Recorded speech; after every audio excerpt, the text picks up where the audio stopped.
Order in the court. Supreme Court of Florida is now in session. The Honorable Chief Justice Charles T. Kennedy presiding. Good morning and welcome to this session of the Florida Supreme Court. The first case on our docket today is in re amendments to Florida Rule of Judicial Administration 2.423. And I'll first recognize counsel for the Rules Committee. Good morning, Honorable Justice of the Supreme Court. My name is Michael Schmidt. I'm here on behalf of the Rules of General Practice in Judicial Administration. Chair Michael Korn in the Joint Ad Hoc Subcommittee, which was created at the request of this court to consider whether any rules amendments were needed in response to the Victims' Rights Constitutional Amendment known as Marsy's Law, Article 1, Section 16, B through E. I had the privilege to chair the Ad Hoc Subcommittee, which met over several months, considered input from numerous individuals, including clerks, court members, prosecution, defense bar, media representatives, law enforcement, victim advocates, sponsors of the amendment, and members of the public. After having these meetings, we determined the answer to the court's question was yes, a rule is needed in response to Marsy's Law, and the proper place for the rule lies within the Rules of Judicial Procedure. Today, I'll address the Joint Ad Hoc Subcommittee's analysis and the conclusions regarding the need for a rule, the procedure anticipated by the rule, and the issues identified and addressed during the subcommittee's deliberations. Let me ask you, the Media Coalition has a couple of suggestions for revisions to the rule. D1 should be amended to require the filer to identify the confidential information in the charging document, and also to require the filer to file a redacted version to conform to Marsy's Law. Why are those provisions, does the committee, and I'll ask the clerks the same thing whenever they appear, why should those not be adopted by the court?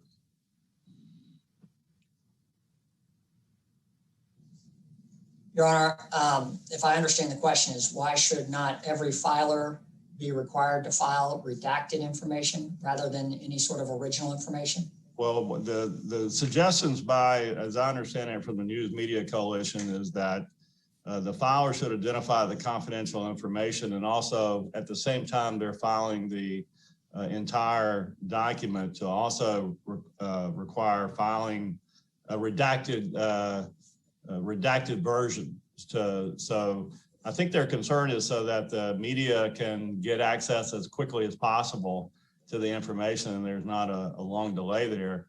Why should we not revise the rules that have been filed by the committee to do those things? Your Honor, I do not believe it would be necessary, as the current proposed rule allows for the notice of confidential information to be filed, indicating the exact location and information that is required to be redacted. Not all documents filed with the court need to, or can be, or should be redacted prior to filing. A lot of the original pleadings, such as a criminal report affidavit that are filed by law enforcement to be the charging document, or the information by the state attorney's office, would need to actually contain the victim's information. Well, I don't think they're not suggesting. I don't think they're suggesting that only a redacted version be filed. They're just, if I understand it correctly, they're suggesting that in addition to the full version, a redacted version be filed. Okay, yes, Your Honor. In that case, I do believe that that would require additional resources by law enforcement who's filing the initial uniform arrest affidavit or criminal report affidavit. I don't believe that's something that law enforcement would be set up to do currently in the e-portal process that they use for filing the uniform report affidavits. I believe that that's going to create unnecessary burdens on the filer. And I believe the current system of identifying where the information is sufficient for the clerks to be able to redact the information in a timely way. That is currently the process for notice of filings of confidential information, so it's consistent with the current process we already have.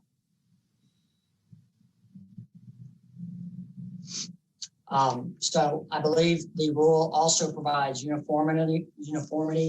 It provides a clear process anyone can follow in a central location under the rules of general practice and judicial administration.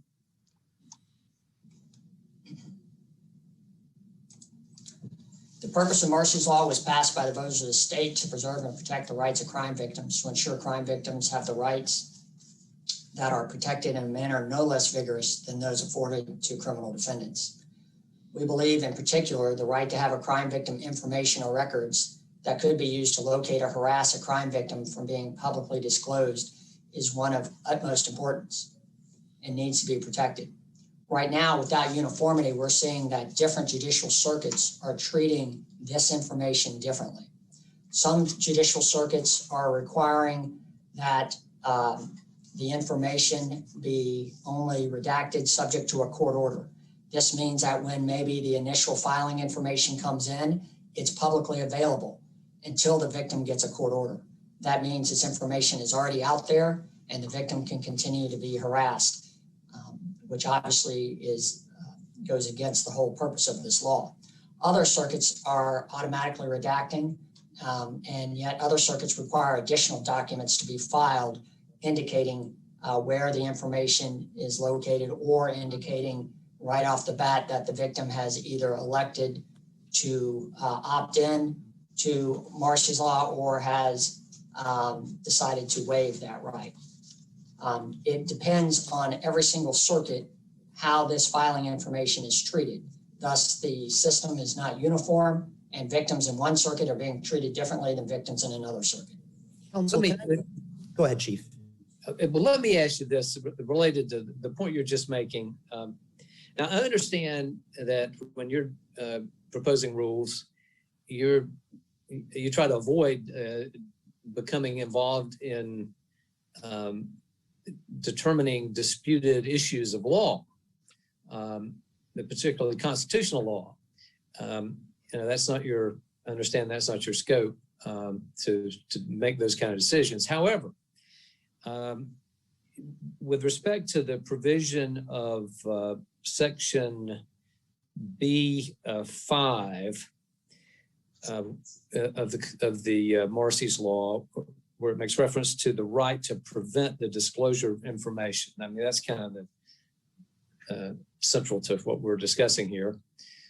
I'm wondering if, in effect, you haven't, in the way your proposal is structured, really haven't decided an issue related to that, because it seems, and tell me if I'm wrong, I may perhaps I'm misreading it, but it seems to me that that the rule is structured based on an assumption that a victim does not have to take affirmative action to prevent the disclosure of information.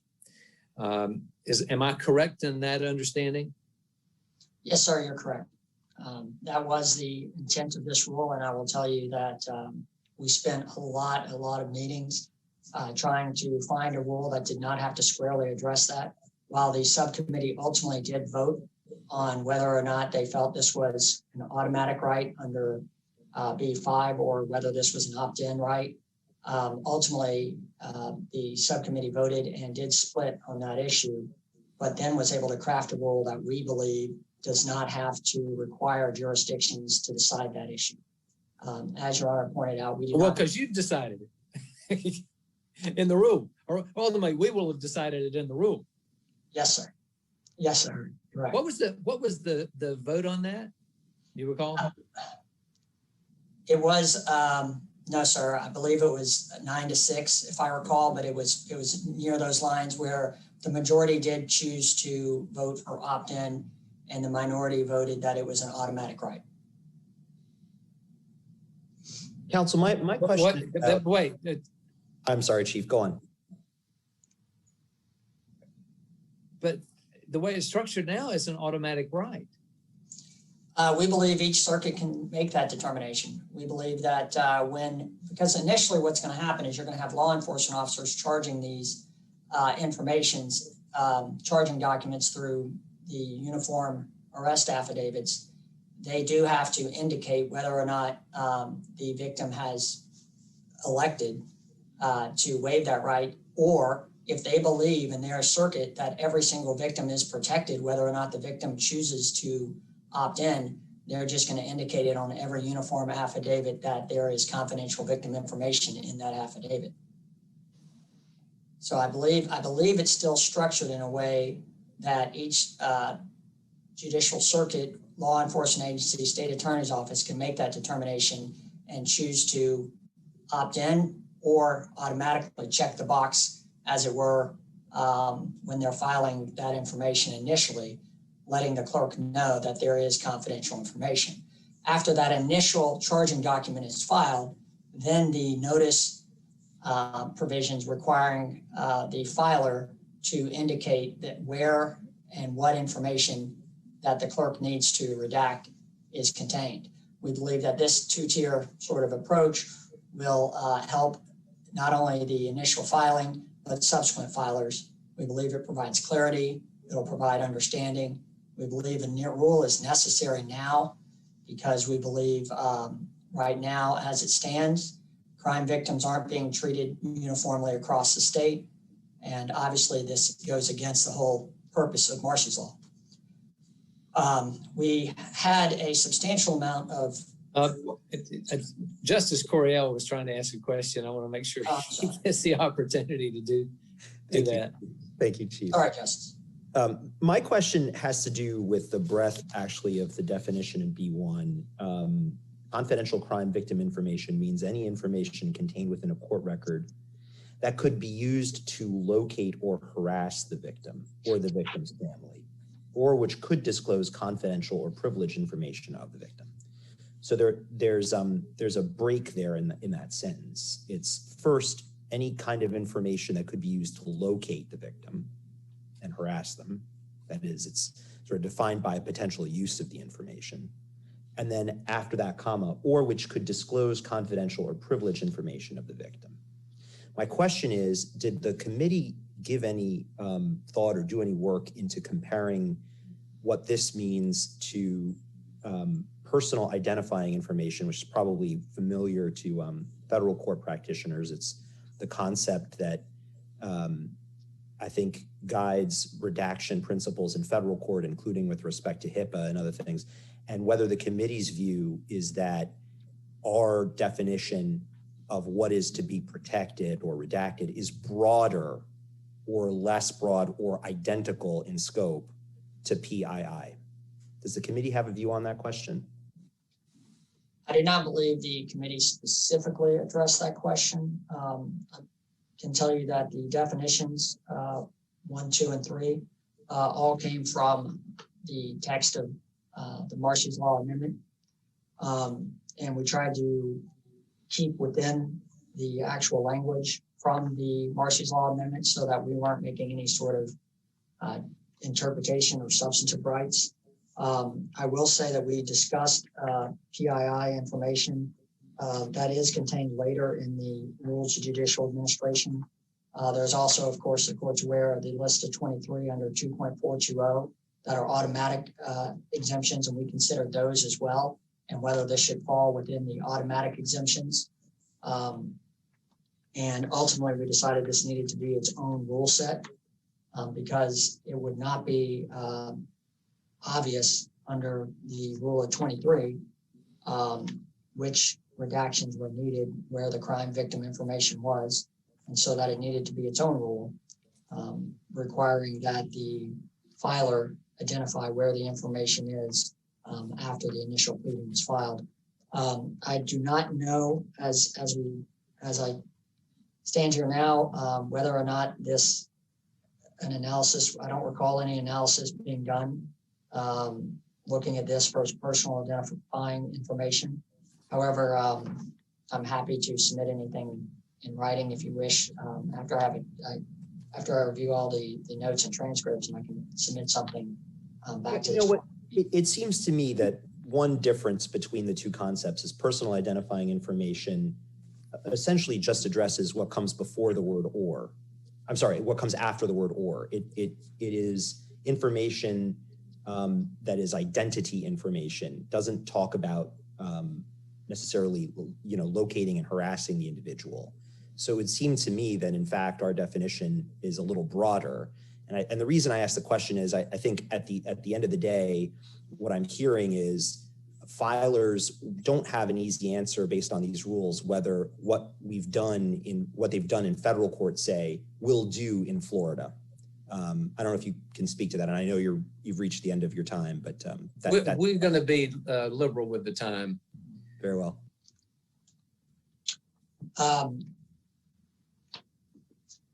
So, sorry about that. I do believe this rule does not decide the issue. I believe it's flexible for both approaches, both for public identifying information as well as crime victim information. I believe the purpose of this rule is to provide protection for crime victim information. And as we sit here now, I honestly, candidly can't tell you whether or not it's going to be more broad or less broad than it would be in federal court. I would expect that language comes directly from the text of the Constitution. Yes, sir. That is what we were intending to do. Again, we really worked hard on not trying to make any sort of substantive rights through this rule-making process and providing guidance to everybody, the filers, the clerks, and the crime victims on how information could be filed and protected within the judicial system. Could I ask a question? And I'm going to give you your rebuttal time. We're going to use a little more time here, but you'll still have the rebuttal time you reserved. I'm interested in a little elaboration on the provision related to the duration of confidentiality, and where exactly that comes from in the amendment. What that's providing a procedure for that is in the text of the amendment. Yes, sir. Well, I believe there's been I believe it was a Sarasota Circuit Court case that caught my attention, in which a court had struggled with that issue of how long crime victim information remains confidential. And so what we attempted to do, again, trying to be careful not to overstep the bounds of the rules, was to address how long crime victim information would remain confidential in a court file. For example, at some point, as the News Media Coalition points out, is there going to be a situation where a crime victim who is initially elected for Marsy's Law has a press conference, gives a lot of information, obviously no longer is worried about being hidden from sight, or goes and testifies at trial, or provides their information publicly in such a manner as there is no longer a need for Marsy's Law protections within the court file. At some point, does that? What's that based on? How do you tie that back to anything in Marsy's Law itself? Your Honor, I don't know that we did. I think that was just a rule procedure that we needed to address duration and how long it would be, and that's why we defaulted to the court system. But what in there suggests the limited? What in the amendment did you decide to suggest a limited duration? I don't know that there is a limited duration, Your Honor. All right, that was my question. Thank you. Yes, sir. So as I said, we will forward you the rebuttal time that you had reserved and which we consumed plus. Thank you. So with that, I will we'll now move on to the representative of the News Media Coalition. Good morning, Justices, and may it please the court. Mark Karamanica on behalf of the News Media Coalition. The News Media Coalition, subject to the amendments we have proposed to the proposed rule, generally support the rule as drafted, mainly for two reasons. The first is that the intent, as we've understand it in following the drafting proceedings, has been to not engage in any of the substantive disputes over the scope of the rule and its interpretation. although we've talked about that a little already and can get back to that. But the second reason why we believe the rule is good is because it, in all cases except for the initial charging documents, which we suggest need to be further identified, it puts the burden back on the filer to identify the information that they're claiming Marsy's law protection for. And that is really about speed of access and ensuring that Marsy's law protections don't slow down public access to records. The interpretive issues out there since Marsy's law inception have really caused a lot of confusion and consternation among agencies, as Mr. Schmidt sort of alluded to. It's the provision dealing with records has been interpreted in many different ways across agencies. But just kind of you kind of keyed on to the main issue, and that's the opt-in versus automatic debate.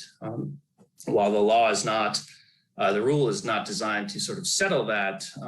Your point is taken that it does allow individuals essentially to self-identify or for agencies to automatically assert that without necessarily the victim asserting it themselves. I mean, our position is the law is pretty clear that it gives a victim the right to prevent that information from being disclosed. So you have to assert that right and sort of raise your hand to exercise your Marsy's law rights. But the other substantive issues as to who is covered, the duration of the protections, particularly when we're talking about criminal process going forward, the right to face your accuser, criminal discovery being exchanged, the public's right to attend criminal trials. All of that suggests that at some point, the Marsy's law protections are going to erode, and the public's right of access to the information as contained in the court records is going to trump that. So as I mentioned, speed is really what we're concerned about here. And that's why we've proposed the amendments to the rule that we have. As far as D1, we think there should be a mechanism for initial charging documents to identify specifically where information that is claimed to be Marsy's law protected is found in the document. That we think would speed along access. As we know, this is a similar issue that the court has been dealing with and has issued a proposed amendment to Rule 2.420 generally when it comes to certain types of civil complaints that.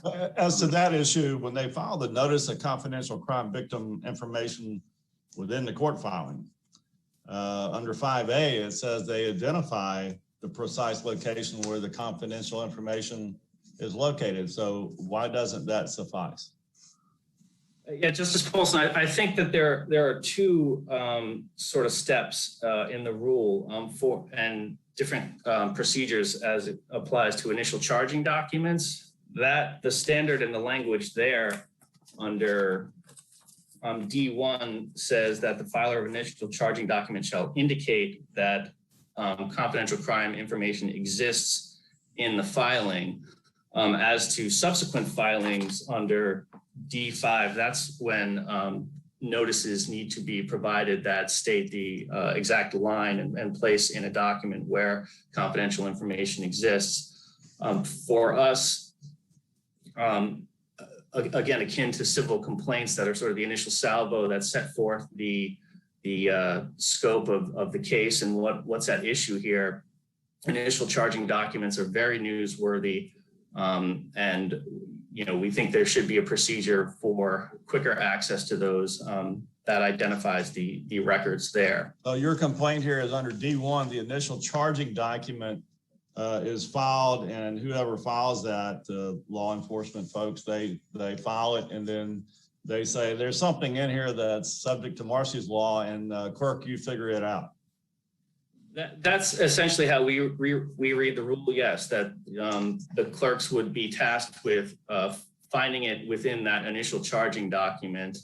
And not to speak for the clerks, but their submission, they make clear that they're tuned at doing this, and they intend to do redactions and get records out in a way that doesn't impede public access to records. As to your second point about requiring them to file a redacted version, the response back, I think, from the committee is too burdensome to the law enforcement folks. That's too much to ask of them, and the clerks are willing and they want to do it, and so why not let them do it? Yes, I think there are two issues there. One, that the technological capabilities of doing that within a clerk filing system, I can't say that was thoroughly discussed. I think there are ways to explore whether that's technically possible and what burdens it would actually impose.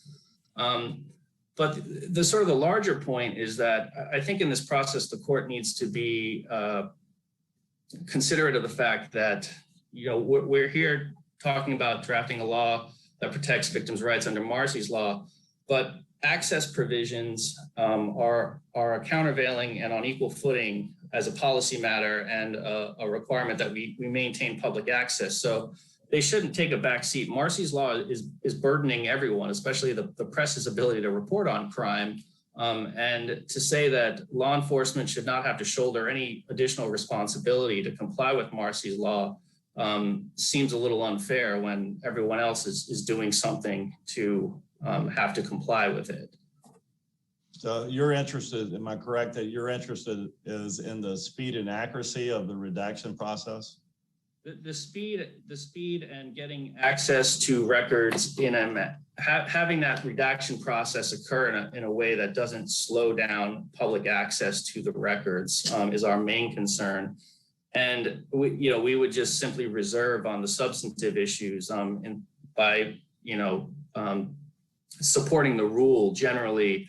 That's not to say that we are conceding that anything is necessarily an automatic right or the scope or duration of Marsy's law should continue as the proposed rule suggests. We think that in cases, there should be a mechanism where the public does not have to go in and motion to have records unsealed when that information is already publicly available, and that can be shown. That we think creates an undue burden on the public and the media when they're trying to cover criminal trials. So those sort of substantive issues we reserve on, but generally, like I said, we support the rule because it does place most of the responsibility on the filer to identify the documents subject to the Marsy's law in good faith.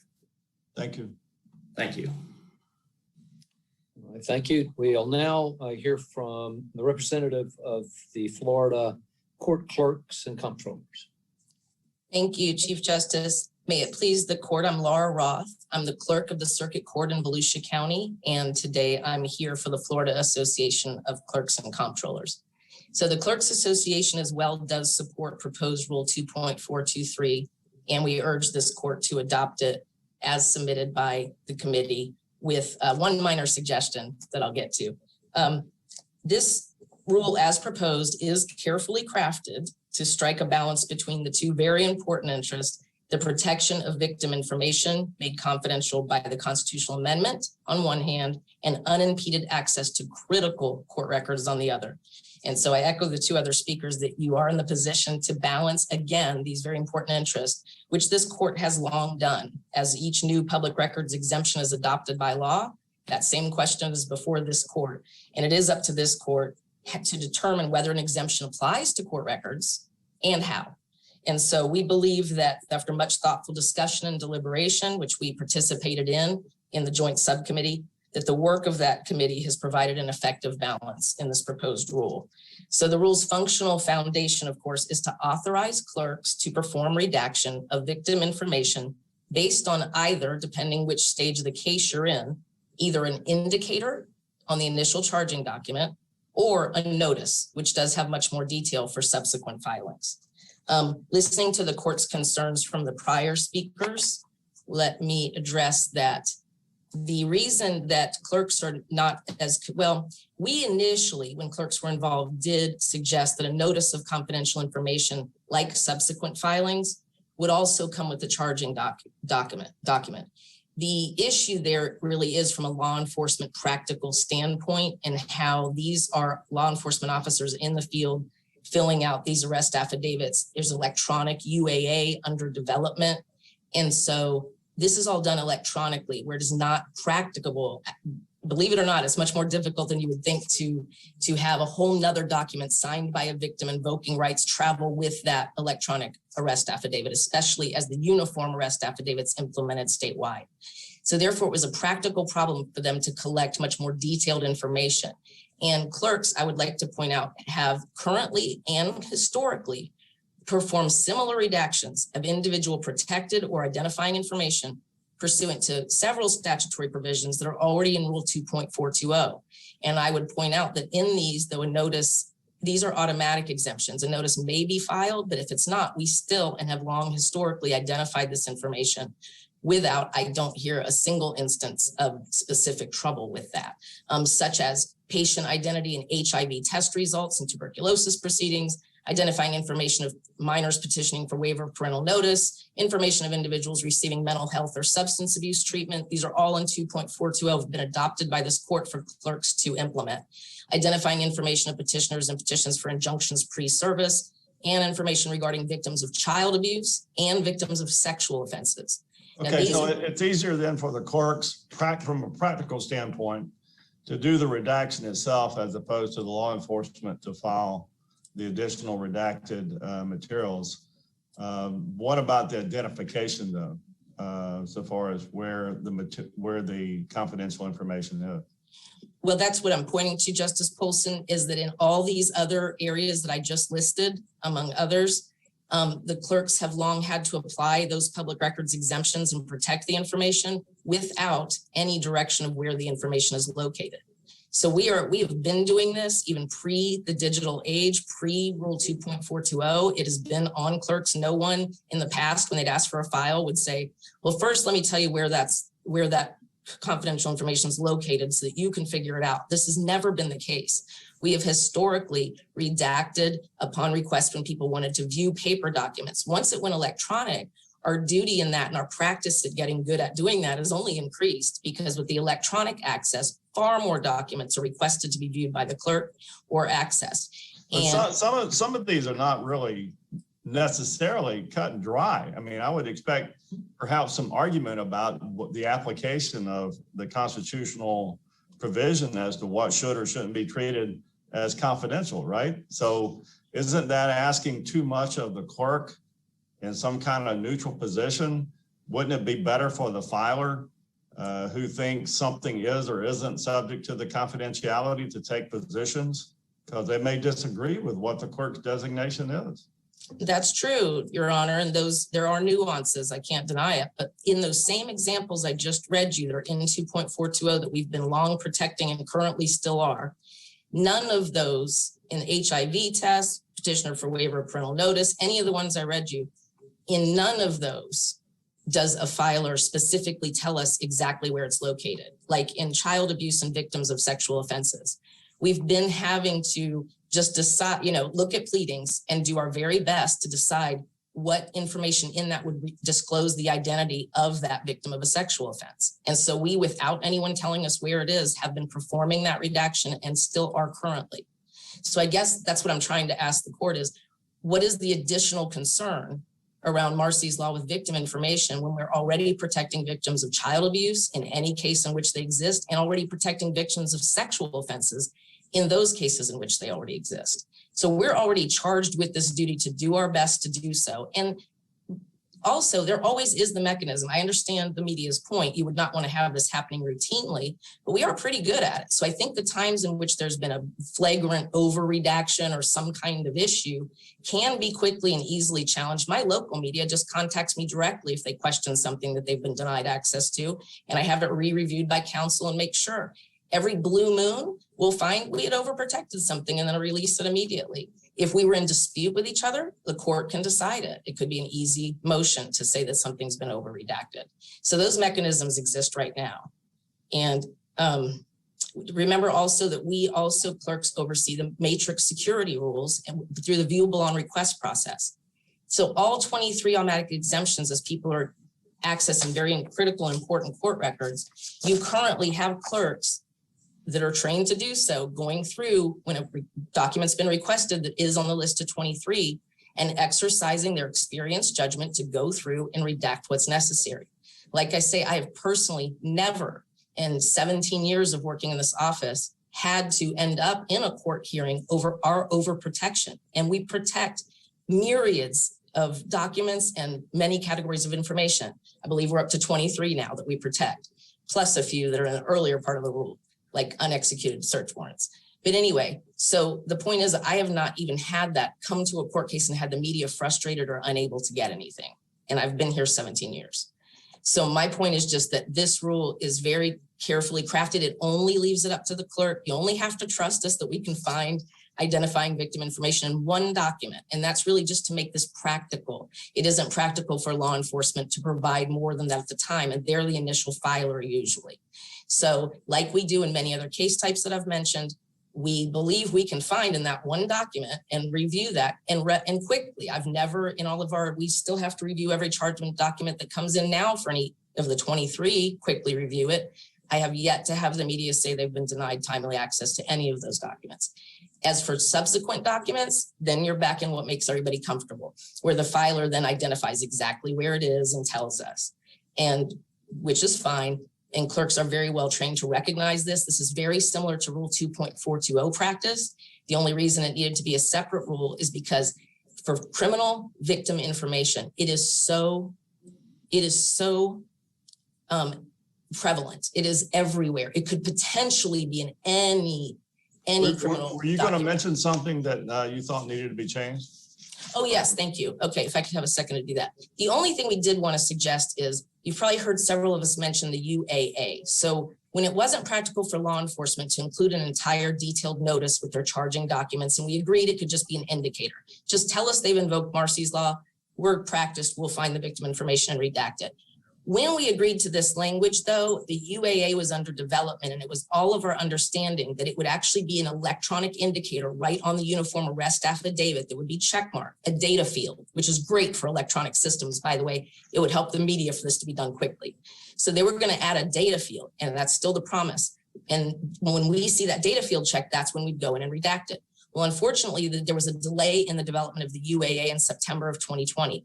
I spoke with Charles Schaefer, who's the director of the Criminal Justice Information Services with FDLE. The UAA project is back under development. It's going to be completed this summer.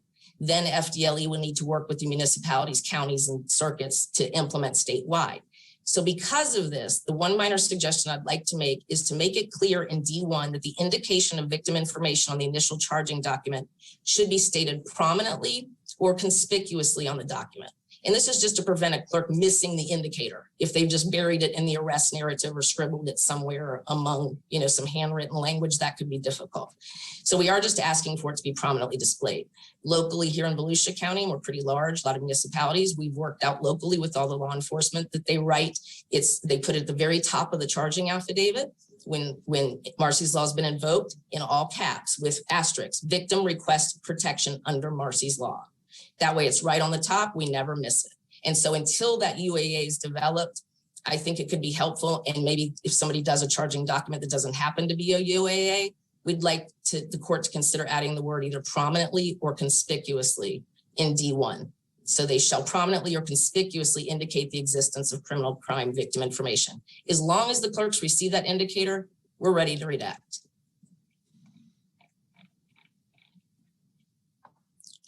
Am I over time? You are, but if you've got anything else to say, you may. The only other thing I wanted to add, thank you so much for the opportunity, is so that's the first concern. I don't think we should be that concerned about the initial charging document. It's one document we're asking you to trust us with.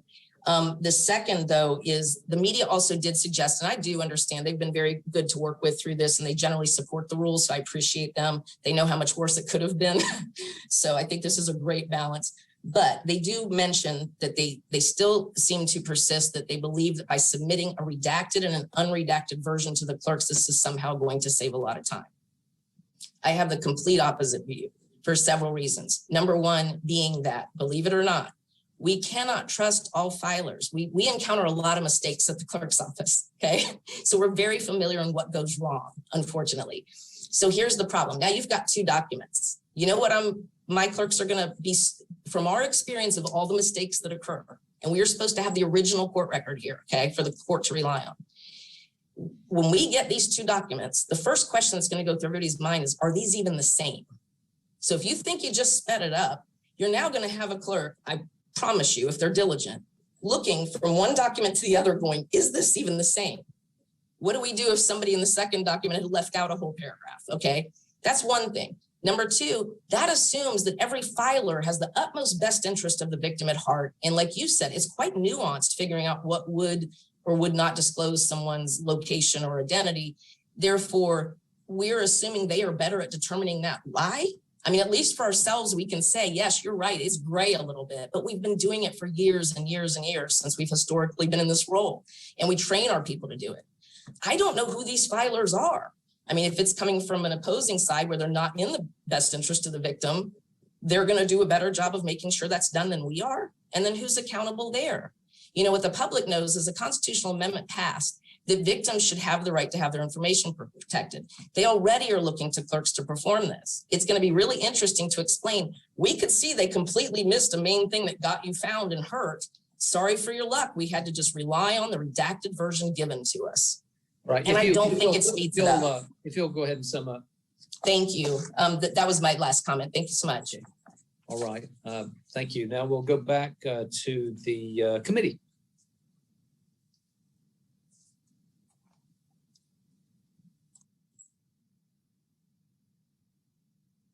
Mr. Smith, you're muted.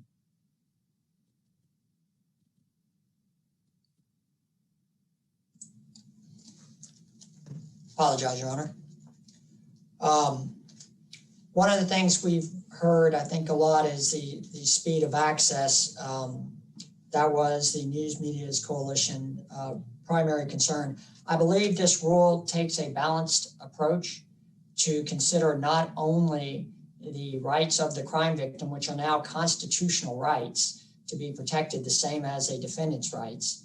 They also balance the public's right to this information. And we have to understand that at times, will there be a slight delay? Maybe. But at this point, a lot of what the news media has brought forth is sort of speculation. I would say that the experts in the field, the clerks of the court, don't share that concern. The clerks of the court have expressly stated they do not have concern over this rule, that they currently are making redactions similar that are in place to this rule, that this rule was fashioned under current procedures that we're currently using, and that this will not be an unnecessary delay or burden to the clerk's office. So I believe the proposed rule will not, in fact, delay speed of access to public records. I believe we need to talk just briefly about, again, the uniform affidavit and the initial charging document, because it seems like there's been a lot of conversations about that. Understand that initially when an officer files what is called a UAA or a criminal report affidavit, every single jurisdiction has essentially developed their own form, and now most of them are electronic. And typically what they all look like, and they all look very much the same, is there is a paragraph where an officer will write, defendant struck victim against his or her will, and this occurred on March 3rd, 2021. Then at the bottom portion, there is a section where they can list the victim's information. And they may provide the victim's information, they provide witnesses' information, and then there can be a checkbox, or they can write prominently on the UAA contains confidential information. That initial charging document by law enforcement, we're talking is 1 to 2 pages typically. It is not very long. I assume you have no objection to the addition of the word prominently in D1. No, sir. Okay. I don't know that it's necessary, but I obviously have no objection to it. I don't know if that's something that the local rules would want to address, but clearly I have no objection to that language. So I believe the UAA is not going to contain very much information. Usually the victim's name is listed in the lower portion of the UAA. So it's going to be very obvious for the clerks to say, oh, who's the victim? Oh, there it says victim. And they will make sure they redact that information. So I don't believe that is something that, and that's why we just said indicate, and we don't need to actually make this notice go along with it, because again, officers are set up to file through what is a e-portal that they've set up, not through the clerk's system. They're not lawyers. They wouldn't even know how to file a notice of confidential information or additional filing documents. They literally— Right. You're now over your rebuttal. Again, we've been liberal with the time, but we've gone on quite a while and we've got other cases on the docket. So if you want to sum up in about 30 seconds. Yes, sir. Again, I appreciate this court's time, and we believe that this is a well-balanced rule that serves everybody's interest. We believe the rule should be passed as is, with the exception we have no objection to the clerk's suggestion. And we certainly thank this court for its time today, for all the participants who participated over several months, and we appreciate the feedback and comments we received through this process. So thank you, members of the court. All right. Well, we thank all of you for your participation in the argument today, and we're also grateful for everyone who's played a part in the process that led up to the proposal of the rule and the comments that were filed. So we thank you, and now the court will prepare to take up the second case on today's docket.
Proceed to hear the case of Davis versus the state.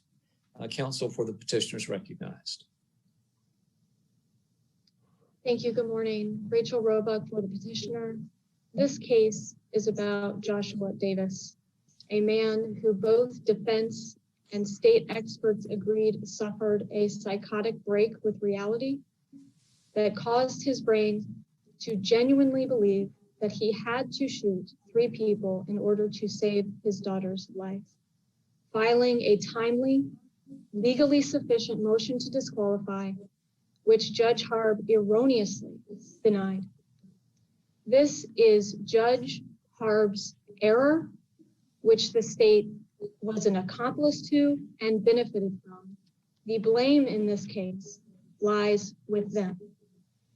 The most important thing I think I can do today is disabuse this court of the state's sandbagging or back pocket narrative, because the entire idea that you would retroactively punish Davis rests on you buying into that narrative, and it's a false narrative. What the defense did in this case and what, I'm sorry to interrupt you. Could we just kind of jump to the issue here with the legal issue that's involved? So I know you disagree with this, but if you assume that that our court has not already addressed this issue, I mean, I understand that we have the cases that you rely on that I think objectively, you know, there's on the one hand, they issued the judgments that they did. On the other hand, right, there's zero analysis, zero discussion, zero, thought given to this specific issue that's in the case now. So if we view this as something that we need to sort of look at fresh, how could we justify adopting a per se, and again, without getting into whether there was harmless error in this case, how could we justify a per se reversal rule or per se harmful error rule, given the examples, that are in, were in the lower court's opinion that are, all throughout the federal cases and all that. So if you just kind of assume that we're looking at it fresh, could you tell us what the best argument would be from your perspective for why, notwithstanding those other examples, we would adopt a per se reversal rule? well, my first inclination is to discuss the difficulties which I think arise to the point of near possibility of a defendant identifying, once a trial has been conducted, any sort of bias that actually manifested.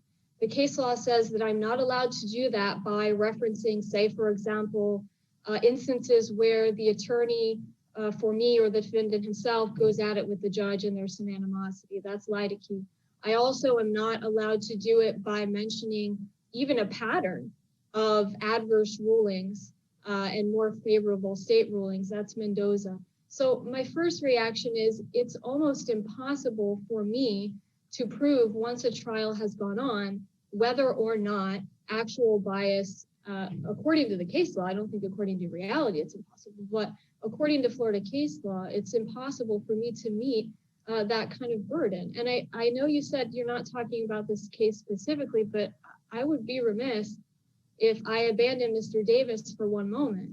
In this case, if this court is deciding whether to clarify law or create new law, it is absolutely unfair on the facts and just ideas of fundamental fairness that you retroactively punish him for preservation requirements that did not exist at the time. Well, it's not, I mean, it's not a matter, it's not a matter of punishing. I mean, and what I said was that if we were to say that we do need to engage in a harmless error analysis, then obviously we would have to see what the specific alleged bias was and how it may have affected, what happened here and all that.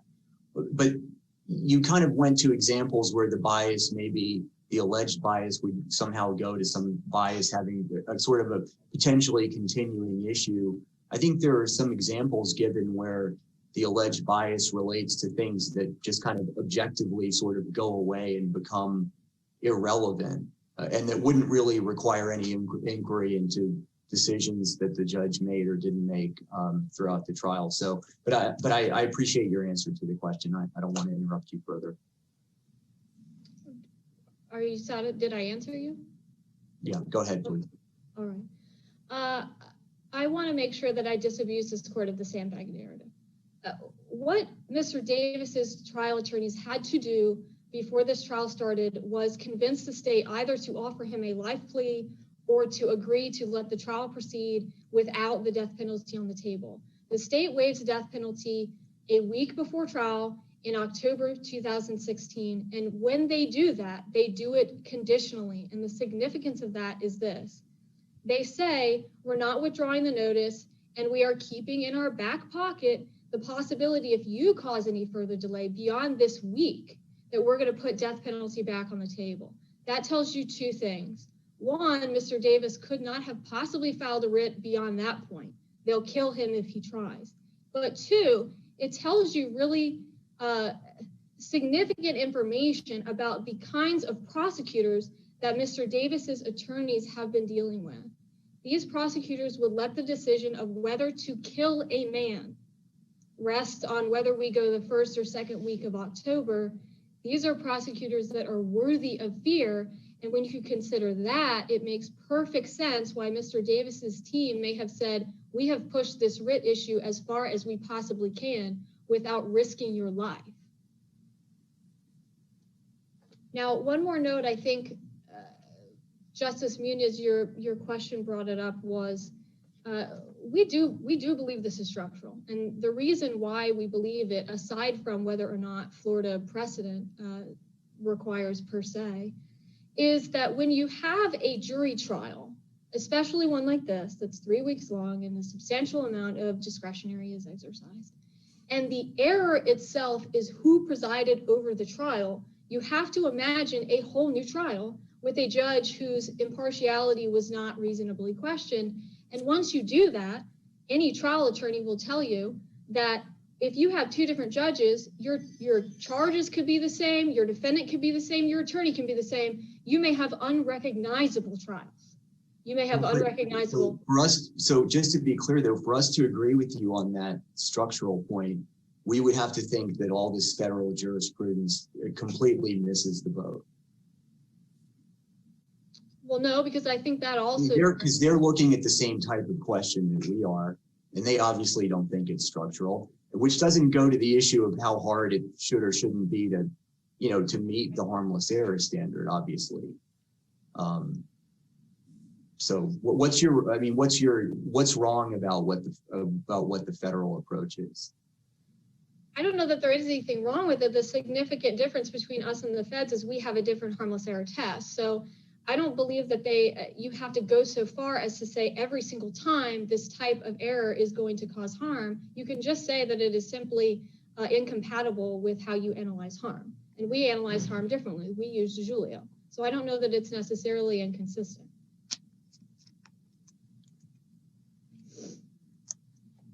I'm going to turn to Judicial now. Again, we believe this is structural, but if this is a square peg, round hole situation, we already have a test in this state about how we assess harm, whether it's trial harm or something that occurs prior to trial. It's Judicial, which requires the state to prove beyond all reasonable doubt that the verdict is absolutely untainted, and they cannot pass that test by any stretch of the imagination in this case. Again, what you have to do is imagine a second trial, say the Jacobson trial in this case. What if he had stayed on the case and Harb had recused himself? Are you convinced beyond a reasonable doubt that we would have even had the same jury panel? You shouldn't be. Harb allowed the state during voir dire to discuss the voluntary intox straw man. That's at 1272. Harb went back on a Jacobson ruling specifically granting the defense's request to individual voir dire on mental illness and insanity. That's at 740 to 743. Are you convinced that the experts would have testified exactly the same way? You shouldn't be. Harb allowed expert testimony on the effects of marijuana without even establishing whether Davis was intoxicated. That's at 2900 to 3010. He allowed state experts to talk about how Joshua Davis liked to play first-person shooter video games. That's at 2994 to 3005. He allowed hearsay testimony about an FDLE blood draw, even though there was no witness from FDLE at the trial. That's at 3264. Would the jury have been exposed to the same instructions and the same arguments? Are you convinced beyond a reasonable doubt of that? You shouldn't be. Judge Harb denies the voluntary intox instruction, but he turns around and allows the state to read verbatim. And not only do they read the instruction verbatim, they supplant Davis's name and marijuana as if it is a jury instruction that they were entitled to, and argue to the jury that he is arguing a illegal defense, that it's invalid for him to argue, which he's not, that the marijuana consumption negated his insanity. That's at 3823 to 26. Judge Harb scolds the state for the smoke and mirrors comment, which is obviously egregious prosecutorial misconduct, but he doesn't grant the motion for mistrial. Harb again. Well, all of these, everything you're going through, which I'm sure you know, these are all issues that could be raised on direct appeal, right? They were. So were all those issues appealed? Issue 2 below was the everything I just went through from the jury instructions to the closing argument. Yes. Well, and what was the result of that? You lost. But let me say something about that. I don't think that the difference is when the error itself is who presided. I do not think that DiGiulio or any other law that is in question here today, except arguably maybe the DCA test that they invented out of whole cloth, requires that after that error, I have to prove additional error. I just have to prove that there was an impact. And DiGiulio itself says that the impact can be subtle. So all these decisions that I just went through, that's not to say that they were reversible error in and of themselves. And I don't have to prove that for the state to fail DiGiulio. I have to prove that there was some reasonable belief that the jury would have been impacted by differences that another judge could have made more defense-friendly rulings, and that could have had an effect and weighed on the jury during their deliberations.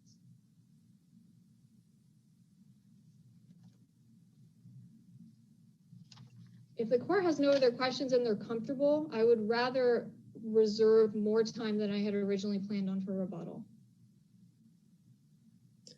Thank you. All right. Counsel? Mr. Chief Justice, and may it please the court, Section 924.33 says that no criminal judgment shall be reversed unless the defendant is prejudiced by some sort of trial court error. And so in DiGiulio and Johnson, this court explained that an error will be structural only if it is either always harmful in every possible iteration of the error, or if every such iteration of that error will be unknowable in terms of its harm. You have to speculate as to the harm. And so in other words, your standard for structural errors looks a lot like the Salerno test for facial challenges to a statute.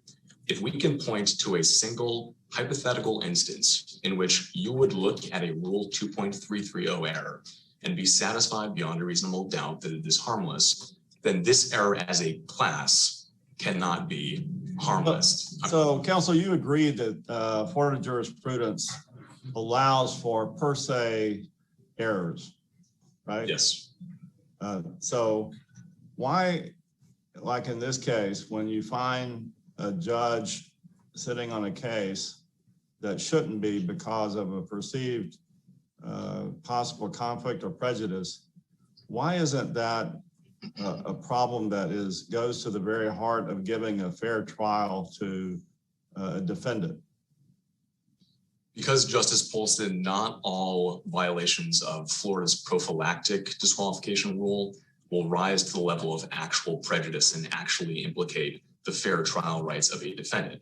Now, the federal rule, and we don't quibble with this, is that if Mr. Davis had alleged and had shown actual bias, or what the U.S. Supreme Court has referred to as the intolerably high probability of actual bias, then that error we concede would be structural. But Rule 2.330 violations don't overlap one-to-one with due process violations, and that's for a couple. But we have a lot of things in our rules that deal with not just actual prejudice or actual violations, but the appearance of things. I mean, it's important in our judicial system to have the equal scales of justice, right?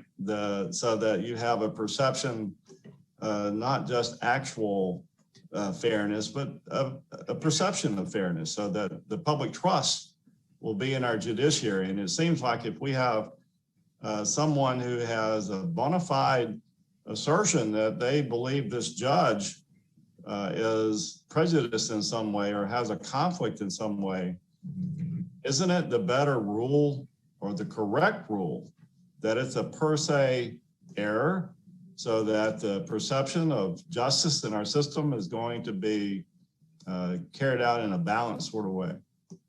So, Justice Polson, I'd like to answer you first with a hypothetical that I think illustrates why there will be some 2.330 violations that no one could fairly say impacted the result, and that the public would not think impacted the result. So imagine that there was a borderline but legally sufficient claim for disqualification that's denied by the judge, but that does not rise to the level of actual bias. The judge then presides over a very short, say a one-day trial, with overwhelming evidence, where there are very few rulings, but they all go in the defendant's favor. And then at sentencing, the defense asks for, say, a downward departure. And the judge says, yes, I'm going to give you that departure. No one could claim that that allegation of bias, though the judge should have recused, had any role in the outcome. And so at that point, we think that there are a couple of different avenues that defendants can travel through. The first, of course, is the availability of petitions for prohibition. And so if pre-trial you believe that there is even a risk that the judge will be biased against you, you can simply seek a writ of prohibition and get the judge off of the case in that way. There are a couple of advantages to that. The first is that it saves the need for costly retrials. And we know this case, for instance, is a great example of that. A 3-week homicide trial could have been prevented if any time in the lead up, those 15 months before trial, Mr. Davis had simply requested that the district court issue a writ of prohibition. It also means that if you seek prohibition, you're preventing any sort of damage to public perceptions of a fair judiciary. Well, it does seem like it should be incumbent upon a defendant to seek a writ of prohibition timely or you waive it.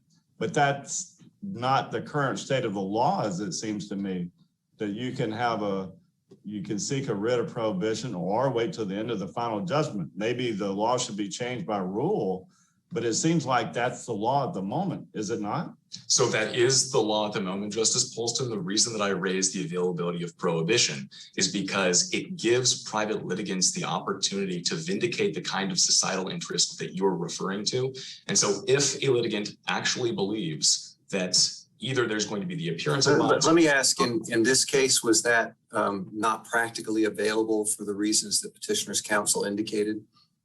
So I think my friend may be overstating the case a little bit because of the large gap in time between the recusal ruling and when the trial actually happens. I believe it's something like 15 months. And so at any point during that span, they can seek a petition for prohibition. But Justice Lawson, I think the broader point is the more important one. So setting aside case-specific considerations, because every case will be different, in the mine run case, there is nothing that prevents a defense attorney or a prosecutor from seeking prohibition if they actually believe that their rights will be prejudiced at trial.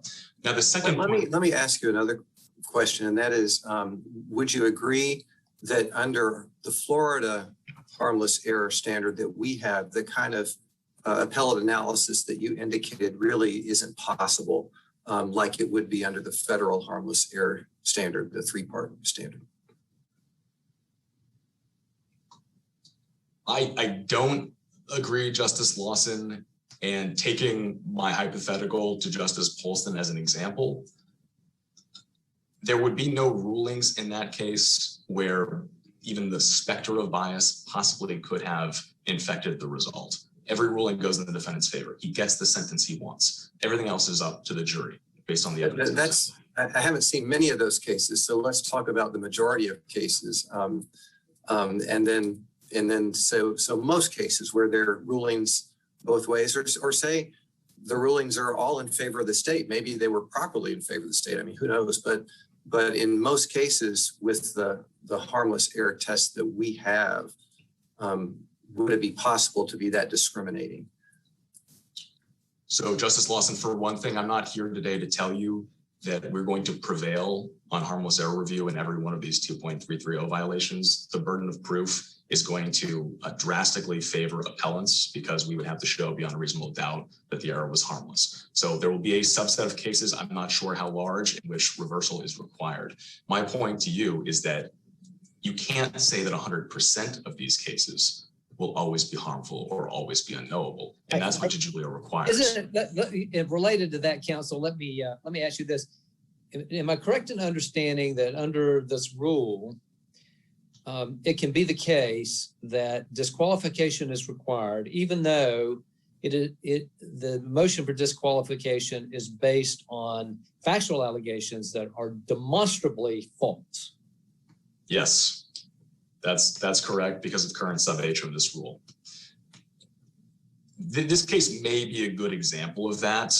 Certainly there will be cases in which were the judge a successor judge not constrained by that limitation. If the successor judge could, or if the judge could say, look, that's not actually what happened here. then we would all know that there's not even a specter of bias, and the judge could demonstrably prove it. This case may be an example of that.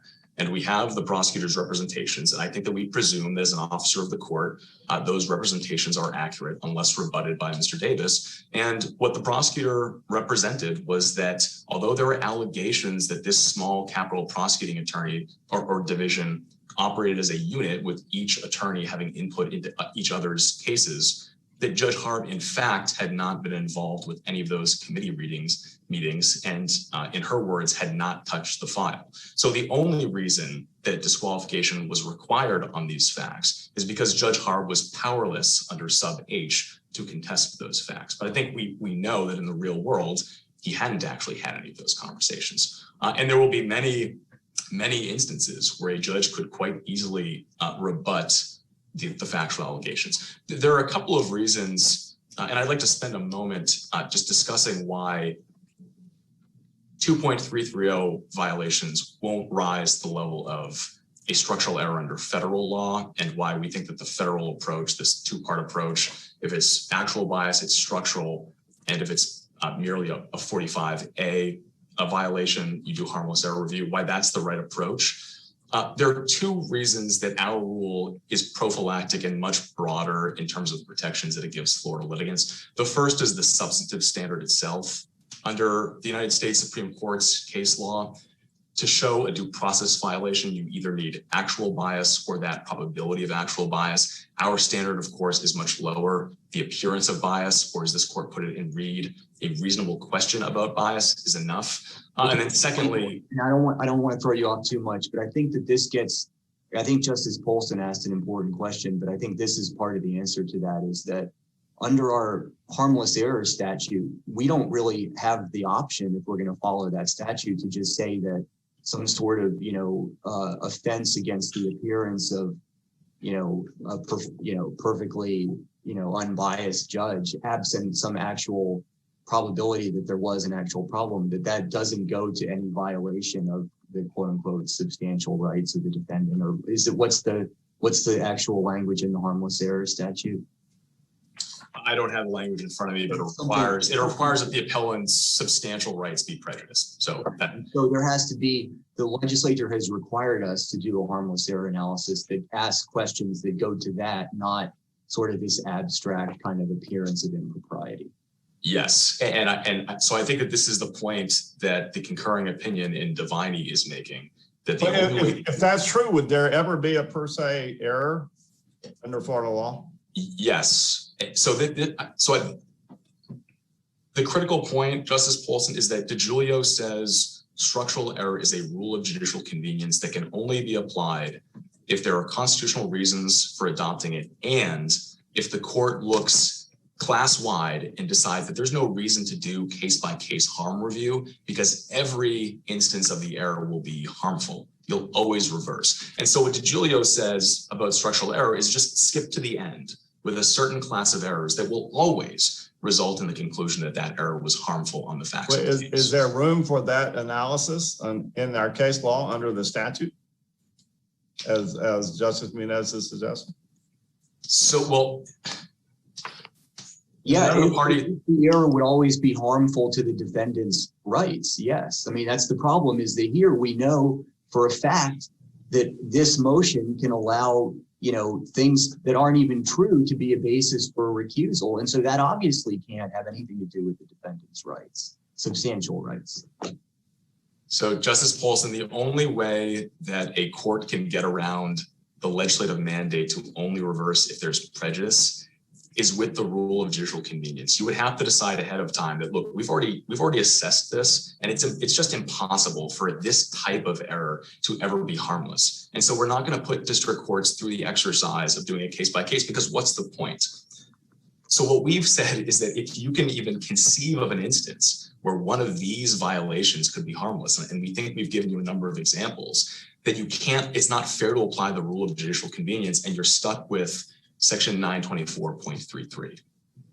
I do want to. I get the logic of that. I think where I struggle with your hypo and this, logical proposition is we don't get appeals unless someone is aggrieved. we've recently reaffirmed that.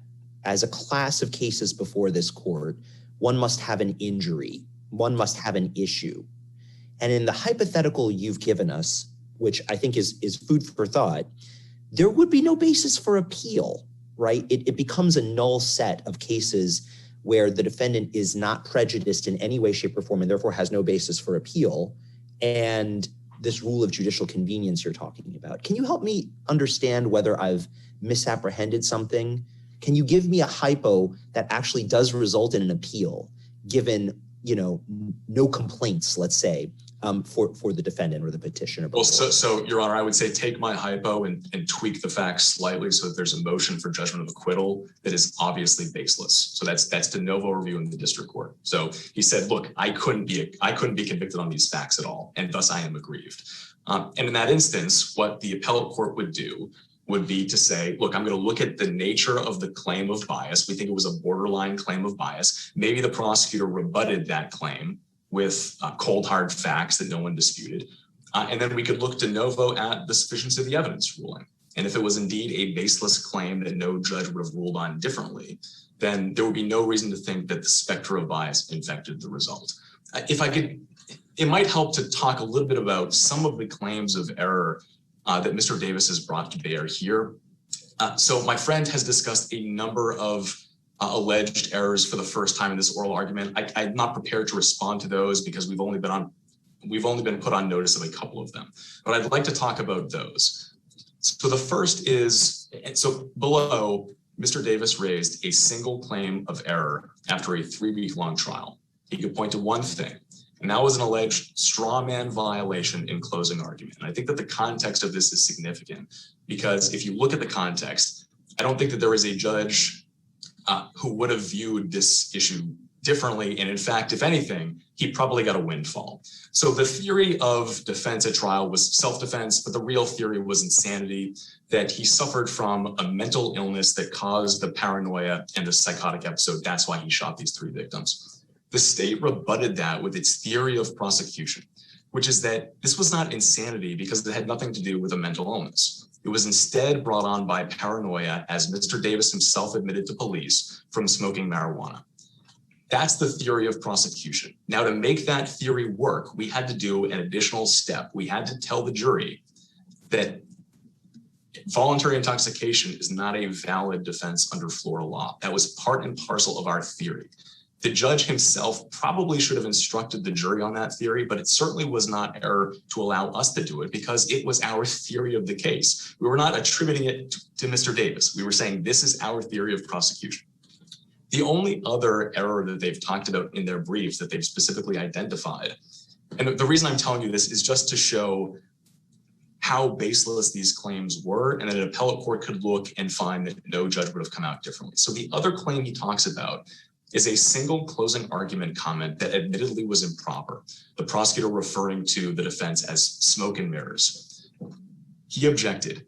That objection was sustained. Privately, the judge chastised the prosecutor for doing so and read a curative instruction to the jury.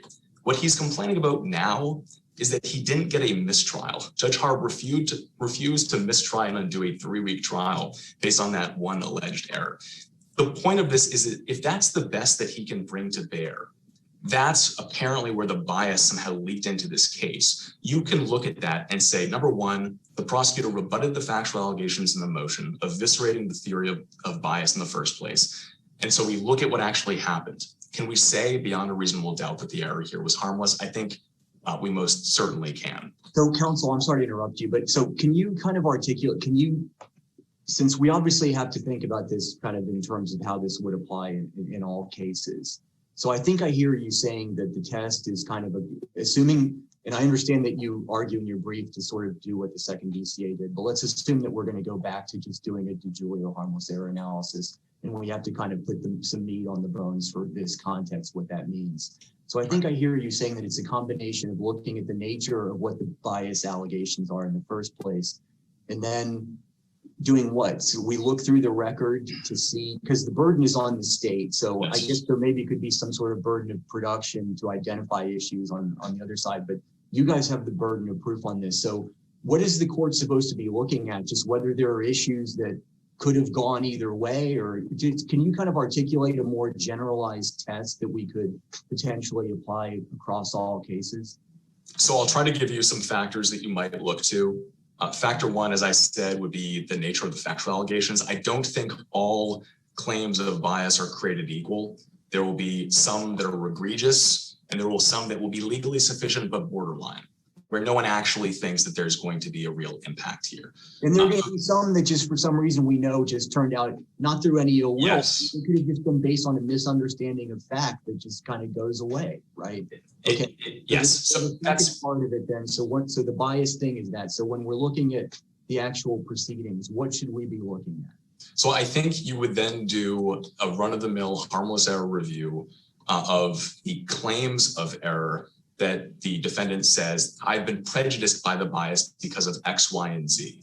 And some of the cases will involve many discretionary rulings that are close calls.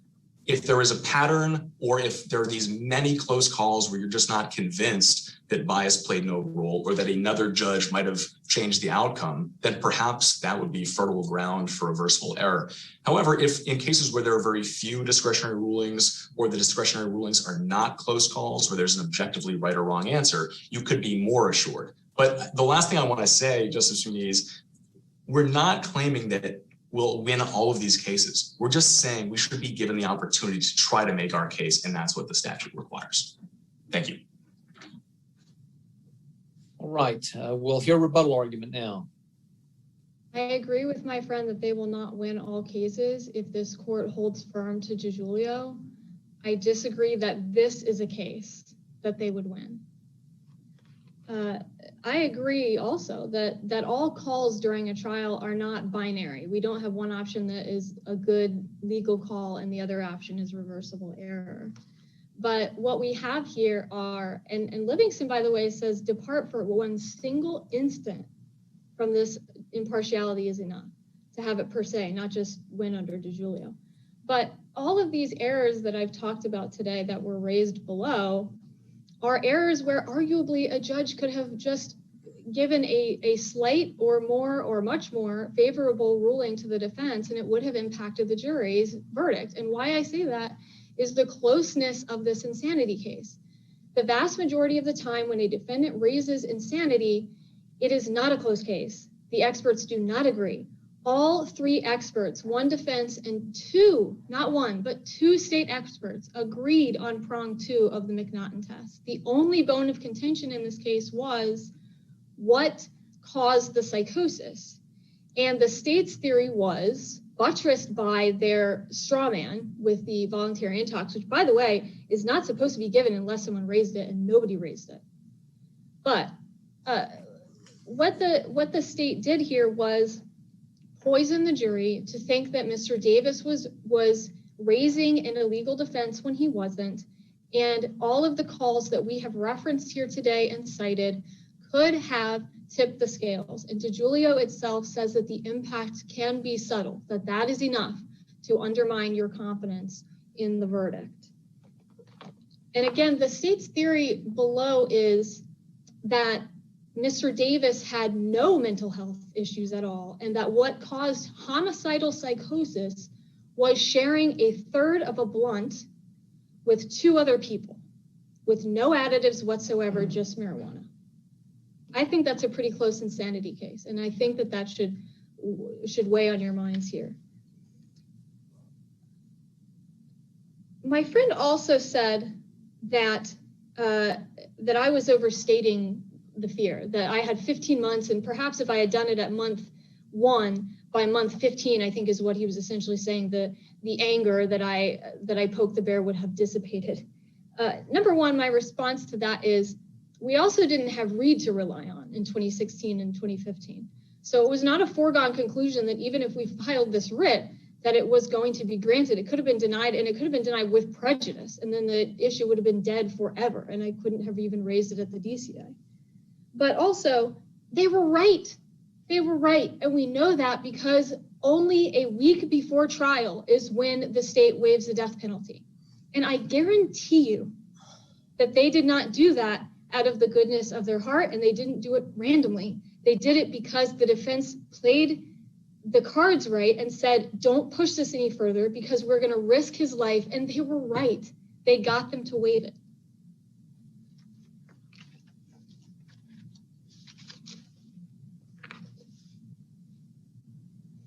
My friend also mentioned, and I think the court mentioned, the either 900s or the 50s, the harmless error statutes. Cases like Goodson say that this court is not relieved of its responsibility to apply the Judicial standard just because of harmless error statutes. That issue has been raised before and it's settled law.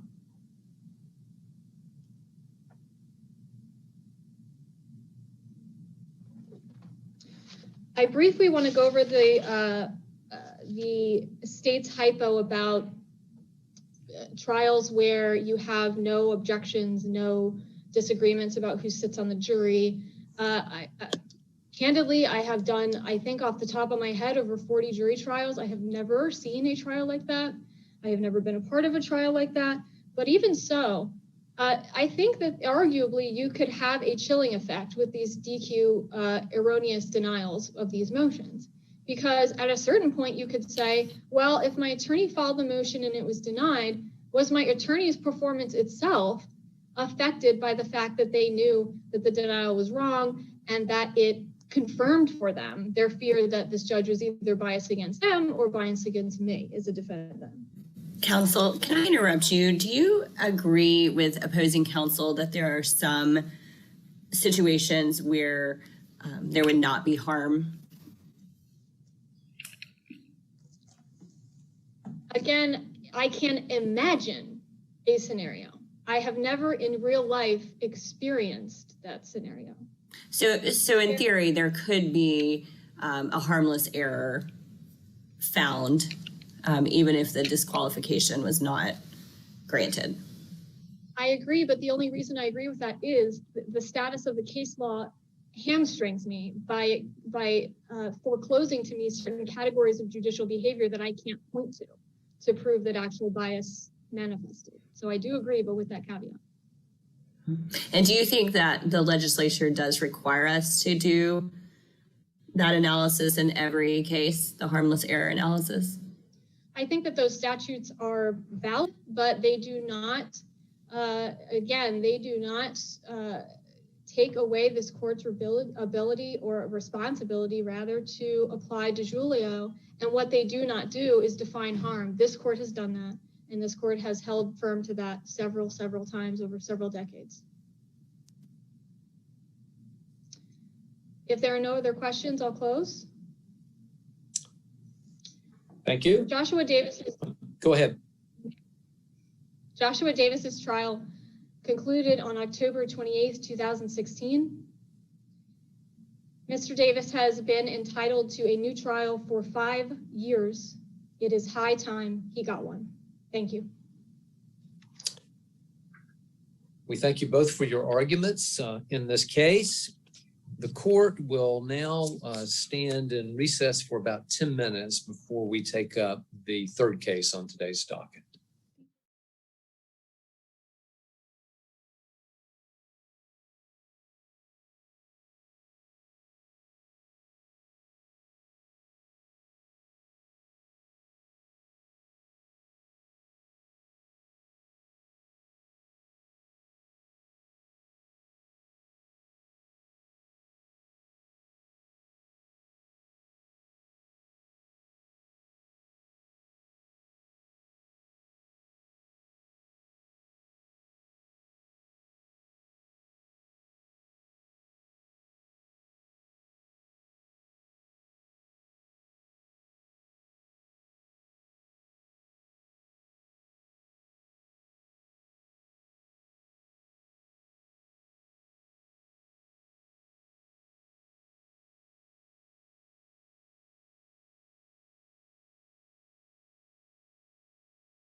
proceed to take up the case of Prentice versus R.J. Reynolds Tobacco Company.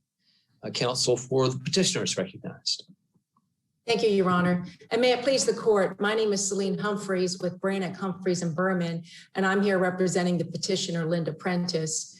The issue that this court has accepted for review is the legal standard requiring for proving fraudulent concealment in progeny cases. Very briefly, in the context of reviewing a jury instruction, the First District Court of Appeal reviewed two legal questions to find that, as it says, the jury should expressly be instructed to, quote, determine whether or not the smoker, quote, relied on a statement that concealed or omitted information. And the very brief roadmap for my argument today is that this is error for three reasons. First and foremost, it is error because of res judicata. Both legal decisions made by the First District Court of Appeal have been previously decided by this court on multiple occasions. That's the question regarding the existence of a duty, which related to the conduct elements. And that's also the question of whether or not reliance on a statement is necessary for a concealment count. Second, and briefly, the rest of my roadmap, my second point for why this court should reverse the First District Court of Appeal, even if res judicata did not apply here. This court should not at this late date reconsider, and that's for two reasons. One, most fundamentally, in Justice Kennedy, we cited a decision by you from the Second District. You cannot do so without a complete record. The defendants have not provided a record, and it's our understanding it's been destroyed. And number two, at this late date in the litigation, changing the standard now would make a mess of the litigation. And then the final reason, if we get to that, is to discuss the merits of why this court got it right all along and why the defendants originally recognized that concealment does not require reliance on the statement. Counsel, can I ask you a question? So if you look at what the actual 4A finding was, where it starts off saying that the defendants concealed or omitted material information not otherwise known or available, and then it says, knowing that the material was false or misleading or failed to disclose a material fact concerning the health effects. So isn't the finding itself kind of completely intertwined with the idea that the problem is that there was material disseminated that became fraudulent because it created expectations that actually, if full disclosure had been made, the hearer would have been more properly informed? I mean, isn't the statement, in this particular case and context, isn't it required? So I have two answers to you, but first I want to make the observation that we're going straight to reconsider the issue as opposed to acknowledging the res judicata or the record. I have an easy answer for you, and I have then a more specific meaty answer to really address the merits. The easier answer is, remember, these findings come from the verdict form, and they come from the verdict form from phase 1 of the Engle class trial. So the best way I can answer you, if you're having a hard time understanding what that language means, which I'll explain in a moment, this is my easy answer, is to direct you to the phase 1 verdict form. And so the phase 1 verdict form does have that language regarding concealment, but listen to the difference on the finding for fraudulent misrepresentation. And this is key. The verdict form for fraudulent misrepresentation asked, did one or more of the defendants make a false statement of a material fact, either knowing the false statement was false or misleading, or being without knowledge of its truth or falsity, did so with the intention of misleading the smokers? So you have, with the fraudulent misstatement instruction, clearly being premised exclusively on a statement. Now, when you look over on the finding for concealment, now I'm going to get more to the meat of the issue. You focused on, first of all, one half of the verdict form. There were two scenarios. So the first one was, did the defendants conceal or omit information not otherwise known or available? And you focused on the qualifier language, knowing the material was false or misleading. But then there's an or, a disjunctive. An alternative basis for the phase 1 jury to find a concealment was, did the defendants, or did one or more of the defendants, fail to disclose a material fact concerning or proving the health effects and or addictive nature of smoking? So the verdict form itself makes clear that there were alternative ways of establishing concealment. Now I want to answer you diving in on the merits, and that's the Joyner decision. And a critical fact, and I'm going to keep bringing you back to res judicata, I admit, a critical fact is the case I'm about to discuss with you was cited by the trial court in the class action proceeding when denying directed verdict, and that's the Joyner decision. So that is a decision that was reviewed by the defendants to the third, reviewed the duty issue to this court in Engle. So that's res judicata. But here's what Joyner explains. Joyner explains and acknowledges, yes, we don't willy-nilly impose a duty to disclose on anyone, manufacturers or anyone. But when there are certain circumstances, a duty does exist. Now, the most obvious circumstance, and actually this is another really easy answer to you, Your Honor, the most obvious circumstance is when a party, here the defendant, actually assumes the duty to disclose. And that's one thing ignored by the defendants in their briefings. There's many instances of this, and one of them is the Frank statement, which was a full-page ad published nationwide in newspapers where the defendants affirmatively undertook to disclose the truth about cigarettes. They claimed that they would work with the federal government in researching whether or not cigarettes cause harm. They claimed that they would do their own internal research. And it was called, the title, this me calling it a Frank statement is not me being cute. The title of the advertisement by all of the Engle defendant manufacturers was A Frank Statement to Smokers, and said, we're looking to find out this information and we'll let you know if we find it. So that's another easy answer to you, Justice Muniz. But now going also to the Joyner analysis, which the trial court engaged in, there are many circumstances by which a defendant or a party can also create a duty to disclose, and that's by their statements or by their conduct. And at this point, I'm now relying on the analysis of Judge Makar, I'm relying on the analysis of the Dugnan decision, and I'm relying on the analysis by the 11th Circuit in the Cody decision, COTE. And what the standard is if a party doesn't disclose, but they through some other way, through artifice is the language that's used, through artifice, throw the individual off the scent. And there's many different ways that this can happen. And now I'm actually just looking at the Joyner decision.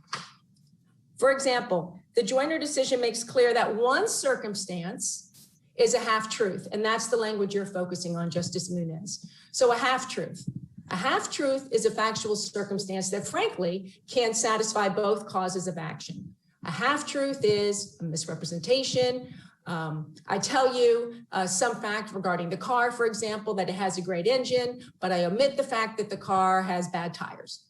So that's arguably a false misrepresentation regarding the safety of the vehicle. Going to go down all the kind of abstract stuff that was in the Solario opinion in Second DCA, but if we come back to this case and we look at the instruction that was actually given and that the first DCA had the problem with, I mean, one of the problems that I have is that I don't have any idea what it even means. I mean, when it says that that in the second paragraph that you're relying to your detriment on concealment or omission, I don't know what that means. I don't know what that you relied on a conspiracy to withhold information. So if we just look at, can you just kind of explain how that even makes sense in relation to what was argued to the jury here and how it relates back to the Engle findings? Sure. I do want to close the loop on this point I was making about Joyner, because I think that's necessary to answer you here. What Joyner makes clear is that there's many different ways by which a concealment can be effectuated. So a concealment can also, I was saying, a half-truth. It can also be effectuated by making statements that may not be on the point at issue, but that somehow throw people off the scent. Making statements that make people, it basically suppress the truth. It can be acts suppressing the truth. Like part of the evidence here is that the cigarette companies actively suppressed scientific studies on the truth of the addictiveness and the deadliness of cigarettes, and also that they gave false information. So now to go to your question, like, what does it really mean here? Honestly, the point or the thread that you're pulling is one that we gave up long ago, and that is the question of how do you rely on something not said, is I think what you're saying. And really in this context, what this court has essentially said is that the reliance is simply another way of establishing causation. And so, as also said by the 11th Circuit and by some of the District Court of Appeals, what we're having to establish is a simple this. Had the individual, had John Price known the truth, would he have acted differently? And so one of the questions, I'll be honest, I went back and I watched a lot of oral arguments. I watched Douglas, which my firm handled. I watched a lot of the oral arguments where the DCAs have all reached a different conclusion. And one thing that had occurred to me is to help you understand how this connection happens. And so a critical way of explaining it is that remembering that there are two different facts that were concealed, not just one. There were two facts. One is the fact of the harmfulness of cigarettes. The second fact that was concealed was the addictiveness of cigarettes. Part of the evidence is that the nicotine in all of these cigarettes at issue here contain nicotine, and the nicotine in cigarettes is as addictive, as powerfully addictive as narcotics like heroin and cocaine. So part of the evidence that we present at trial is we present experts who say this is something that was not even leaked out to the American public to the 1988. That's when the Surgeon General finally discovered this after years of obfuscation by the defendants throwing the Surgeon General off the scent. And what these experts— I'm sorry to interrupt you, but doesn't it always come back to a statement though? Because even if you're saying what triggers the duty is some kind of claim, some sort of, the creation of an expectation that the companies are going to disclose everything, like with that Frank thing, wouldn't you still have to show that the person, was exposed to information that created the expectation in the first place and that that's what they relied on? I mean, so that could be the statement, or the statement could be a half-true ad or something, but isn't it always at the end of the day, doesn't it get brought back to relying on something that the defendants disseminated and put out there? So really the thread you're pulling there is that is one circumstance. Remember, we're establishing causation here, and there is no one way to establish causation. But we're actually, reliance is everyone agrees that reliance is an element, right?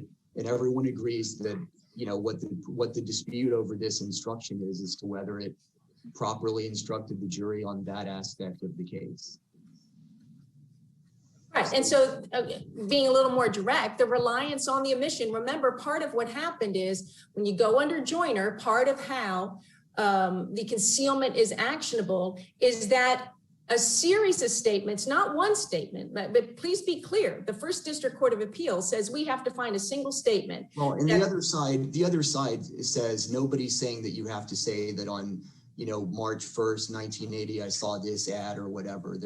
They concede that it could be sort of a generic class of statements or whatever, but you're still getting back to the idea that you have to point to something that, that was seen, heard, whatever, that influenced the behavior of the plaintiff and that then led to the injuries. I mean, isn't that the bottom line?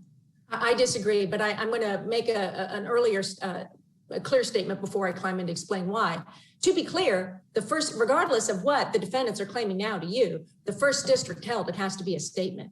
And that is, I can tell you as an officer of the court who handles, as an appellate lawyer, supports dozens of these trials, that is what the defendants request in trial, a specific statement. And they particularly want that because most of these smokers have deceased. And so there's simply no way for us to identify, or very rarely, a specific statement. But to get to your question, I think the best way to tell you is one way. I'm going to tell you some other ways that are not tied to statements. One way of establishing causation is the misinformation campaign. That is a critical fact, and that I devoted a section of my brief making clear this misinformation campaign under Joyner, various statements trying to throw people off the scent, was not so people would hear the statements themselves. It was to create this general perception in the community. And go back in time. I'm not sure how many of you are as old as I am. Go back in time and remember the general perception of the community. And so it's the reliance on the community belief that cigarettes don't cause death, or reliance on the fact that nothing was revealing in all of the misapprehension and doubt about the critical question of addiction. And so when you're proving reliance on this misinformation campaign, We don't have to prove somebody coming in and saying, you know what? I saw RJ Reynolds on the Dateline show last night and they said it's not addictive, or I saw RJ Reynolds swear before Congress that it's not addictive. It's that the person followed and understood and acted according to it. But please know, this is something I don't think. Ms. Humphries, maybe it would be helpful if you explained how following the jury instructions that's been asked about, that a jury with the facts in the case could have found reliance in your client's favor under the jury instructions, specifically tying what facts are there and how the jury, following the jury instructions, could have found for your client. Thank you, sir. And that's exactly where I was going to go. One of the things that you need to get there in a hurry. Here I go. I neglected to make clear is the volume of evidence and how these cases are proved. Number one, Your Honor, is the plaintiffs present expert testimony. The plaintiffs present expert testimony explaining the impact of this misinformation campaign, explaining its success. So this jury is not deciding this in a vacuum. They understand how the misinformation campaign affected many smokers. I know that's not the specific smoker yet, but that's an initial background. Another initial background that the jury hears, and this is remarkable, is the words of the defendants themselves. So Justice Muniz, the questions you're putting to me are all answered by the defendants. A remarkable fact is for decades, the defendants documented all of the success of what they were doing with the concealment in documents, in industry documents that used to be confidential. So they themselves explain how what they're doing makes a substantial percentage of Americans smoke without understanding the significance because they've effectively concealed it, and not be willing to quit smoking, which is also critical because the smokers didn't understand what they were dealing with. So that's the documents. Another critical point is simply an atmospheric point. Counsel, you are now burning up your rebuttal time. I want you to be aware of that. I'm going to give you a little more time, but I'm not going to give you an unlimited amount of time. Then I'm going to get right to the point about this particular person. In addition to this, Your Honor, and thank you, Justice Kennedy, the jury heard how Mr. Price responded to these campaigns. For example, when the defendants marketed filtered cigarettes as safer, which they're not, they're more harmful, he responded. He followed their recommendation. Again, this is all circumstantial evidence from which the jury can rely. And please know, this is a very hard case. The plaintiffs actually lose a lot of, in the trials, a lot of the counts on fraud, also establishing the difficulty that it is for us to meet this burden. I'll go ahead and reserve the rest for rebuttal with the court's permission. Right, I will afford you 5 minutes for rebuttal.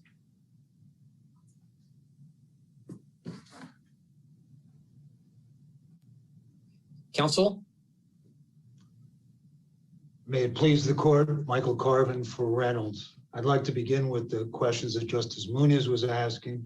Point out that I don't really disagree with my opponent on the law. Apparently, we embrace the Joyner opinion. If you read that, it's at page 5 of their brief. It says that there's no duty to speak.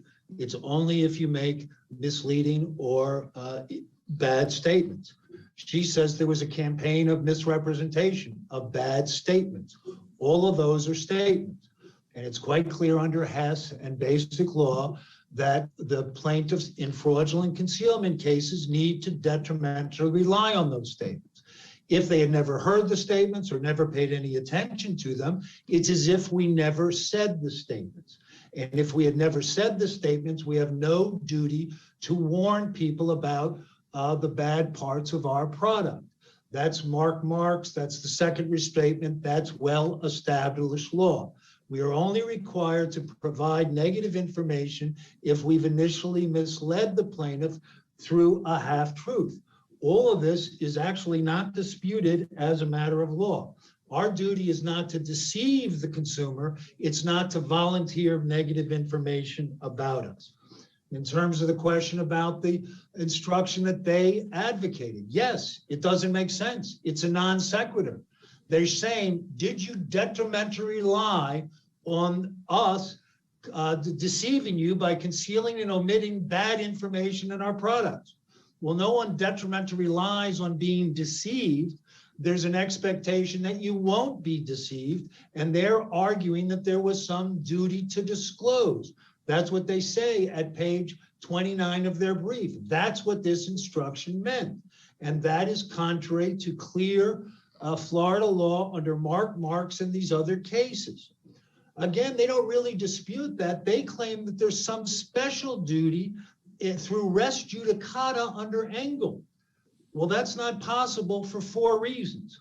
One is res judicata means you follow jury's factual findings. Juries don't make law. You can't change the law through any kind of res judicata decision. The way this court changes the law is by writing about the law. But if you read the Engel opinion, there's not a syllable about what the elements are on fraudulent concealment. There's certainly no effort to overturn Marks or any of the well-established law we cite, and they don't dispute. Most important, perhaps, they claim that you can infer that this court was creating some duty to disclose by affirming the trial court. Well, please turn to 374 of our appendix and see what the instruction was. We could have written this instruction. In fact, we did. It says whether one or more of the defendants omitted or concealed information that would be necessary to make statements by said defendants not misleading. That is exactly our point on the only time we have an affirmative duty to disclose. Counsel, I'm sorry to interrupt you. Can we get to your issue about asking us to reconsider Engel and Douglas? And I'm just thinking, with the posture of this case, where we have a pretty discrete issue on these jury instructions, let's assume that I think Judge Choflat makes a lot of compelling points in his Graham dissent and all, but how is this an appropriate vehicle to get into the issue of the correctness of Engel and Douglas? It's a fair point, Your Honor. And my short answer is this case exemplifies how the Douglas claim preclusion regime has so distorted normal application of law in the Engel progeny cases. Instead of arguing about what the duty to disclose is, we're all going back to what the Engel jury decided. That's not the way to make law. But most important, my answer to you is, if not now, when? We've got 1,600 of these cases pending in the lower courts. We think it's a blatant violation of due process. This case illustrates the point. Mr. Price smoked Winston's. No jury anywhere has ever said that Winston's are defective or were fraudulently marketed or were negligently made. Yet our jury had to assume all of that conclusively, and we couldn't dispute it. We were given no opportunity to dispute it. Now it is quite true that the Engel jury said that our cigarettes, some of our unidentified cigarettes, were placed in the market and suffered from those flaws. But it never said which brand of cigarettes or which of the many theories advanced in Engel for defect they were embracing. Most of the defect theories in Engel had nothing to do with Winston's. One of the defect theories was light cigarettes were defective. One of the defect theories was unfiltered cigarettes were defective. One, as this court made clear in Murata, probably the principal defect finding was based on the fact that we had increased the nicotine through ammonia and Y1 tobacco. What about, I'm sorry to interrupt you, counsel, but what Sure, about the specific defect that your opponent highlighted for us, the switch to filtered? Can you address that one? Yes, well, there's a good example. I mean, the preceding point I made was there was a lot of theories that had nothing to do with filters. As to filters, there was very specific brand-specific problems where the air holes were. Some of them had glass fibers. Some of them had loose fibers. But the jury verdict, as this court recognized in Douglas, never specified which of those multitude of theories was the defect, whether it had anything to do with filters, and even if it was limited to filter cigarettes, which of the brands and which of the problems with filters they were identifying as a defect. If it was glass fibers, and Winston's don't have glass fibers, the jury would have said, yes, we put in the market cigarettes with a defect, but they never found that Winston's filters were defective, much less if they'd gone off on light cigarettes, they were never suggesting that filtered cigarettes were a problem. And that, of course, is the essential due process and claim preclusion problem. So, counsel, if we focus on something that's kind of more directly potentially intertwined with these instructions, it seems hard to justify the court in Engel throwing out the fraud findings but keeping these. So if we focus on sort of, you know, if I think that it was clearly wrong for our court to give, you know, whatever res judicata effect Engel thought it was giving to the findings, you know, 4A and 5A, and if we took that out of the equation, how would that, you know, how would that affect, what would that do to these Engel cases going forward? Your Honor, I want to make sure I understand your question. It is true that Douglas did not deal with the fraud instructions. Is your question that you don't need to give res judicata effect to the fraudulent misrepresentation or the fraudulent concealment instruction? The concealment. In Engel, we said the fraud findings go out the window, right? But we kept 4A and 5A. Right. No, it seems like they're basically whatever problems there were with 4 apply equally to the ones that were retained. So if those went away, what would that do? Well, what it would do is not have res judicata effect on fraudulent concealment, obviously, and we could dispute whether the statements were misleading, and we could litigate that de novo. So that would be a partial solution, but I must emphasize a partial solution that might in some ways create confusion. If this court decides that fraudulent concealment is not given res judicata effect, it's got to explain why strict liability and negligence were given res judicata effect. Then you would have these bifurcated trials where some of the Engel juries' unspecified findings nonetheless bind us, but their unspecified findings in the fraudulent concealment cases do not do it. I would argue that if the court is going to, let's face it, the reason we respect precedent is to create stability and consistency in the law. I would think it would be quite unstable and quite inconsistent to have differential treatment of res judicata depending on which claim the Engel jury decided, unless there was a principal basis for distinguishing the strict liability and negligence claims as respect to the fraudulent concealment claims, and I would think that there is not. If you're asking me, will I take a third of a loaf? The answer, of course, is yes. But I do think in terms of the way to properly manage the Engel progeny cases going forward, there needs to be a uniform rule on whether or not the unspecified claims in Engel can somehow bind future juries. And of course, we are being held liable for a defective cigarette and a negligent cigarette when no jury has ever found that this cigarette that Mr. Price smoked was either defective or negligent. So the most basic due process rule, you can't be held liable unless someone holds you liable, is being violated. We are being held liable and forced to pay damages, convey property, without any ability to have a jury actually decide the elements of liability that are compelling us to make that damages thing. It seems to me that that regime is entirely lawless, and the reason it's entirely lawless is because this court in Douglas abandoned 200 years of claim preclusion law. It made the astonishing assertion, it doesn't matter whether or not the first jury actually decided that Winston's were defective. All that matters is the plaintiffs claimed that they were decided, regardless of whether the jury agreed with them. Well, how can it be that we are being held liable if the Engel jury may or may not have decided that Winston's were defective, and we have no opportunity to argue that they're not defective in this case? It strikes us that that is a blatant violation of due process and is the sort of thing that the court really, under its stare decisis precedents, must overturn. Every factor in the stare decisis analysis that this court has articulated argues for overturning the lawless claim preclusion regime of Douglas. It's clearly wrong. It's clearly wrong for the due process reasons I just articulated. It's clearly wrong under preclusion law. Claim preclusion's never been applied to defendants to say, well, the plaintiff's claimed it in one case, so you're bound in a second case. It's always been telling plaintiffs, if you haven't brought it in the first case, you can't bring it in the second case. As the dissent in Douglas made clear, it always is a requirement of a final judgment. Are we bound by a prior claim? Yes, if it's been reduced to a final judgment. But there was no final judgment in Engel as against us.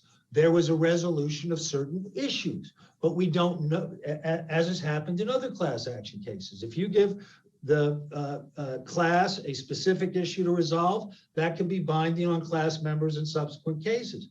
But there was no specific issues that were ever articulated by the jury. What the plaintiffs did there was a bait and switch.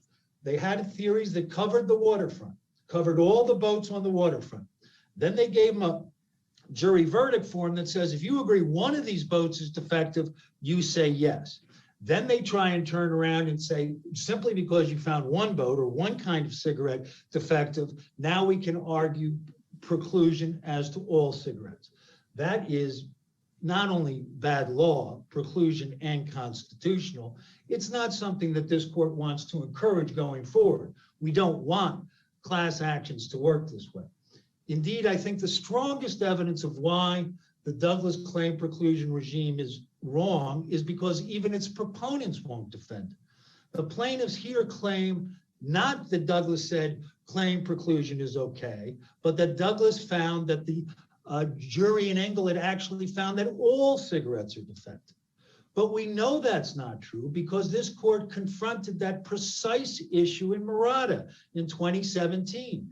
And it found, when confronted with a preemption argument, quite clearly that the Engel jury had not found that all cigarettes are defective. So the only way you respect stare decisis with respect to Douglas is by diminishing the stare decisis effect of Murata.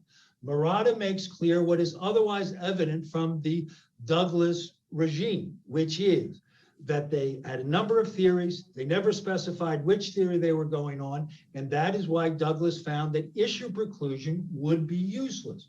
Murata made it clear that issue preclusion would be useless because it didn't cover all cigarettes. It only covered in terms of resolving this case,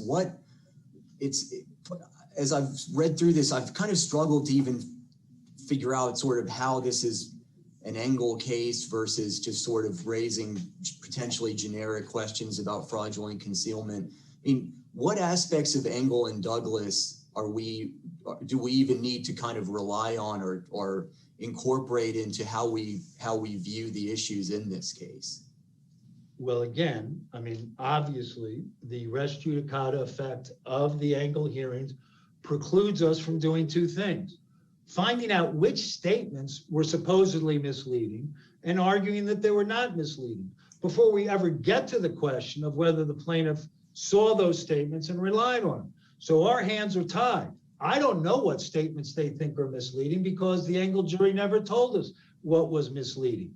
But if they think it was the 1994 testimony to Congress, we can argue about whether or not that was misleading and whether or not the plaintiff detrimented to rely on it. So in terms if we know that that he did not rely on anything, according to his testimony, he didn't rely on anything they said about health. It seems like that's kind of a moot point here. Your Honor, I cannot deny that you can decide these cases on narrower grounds.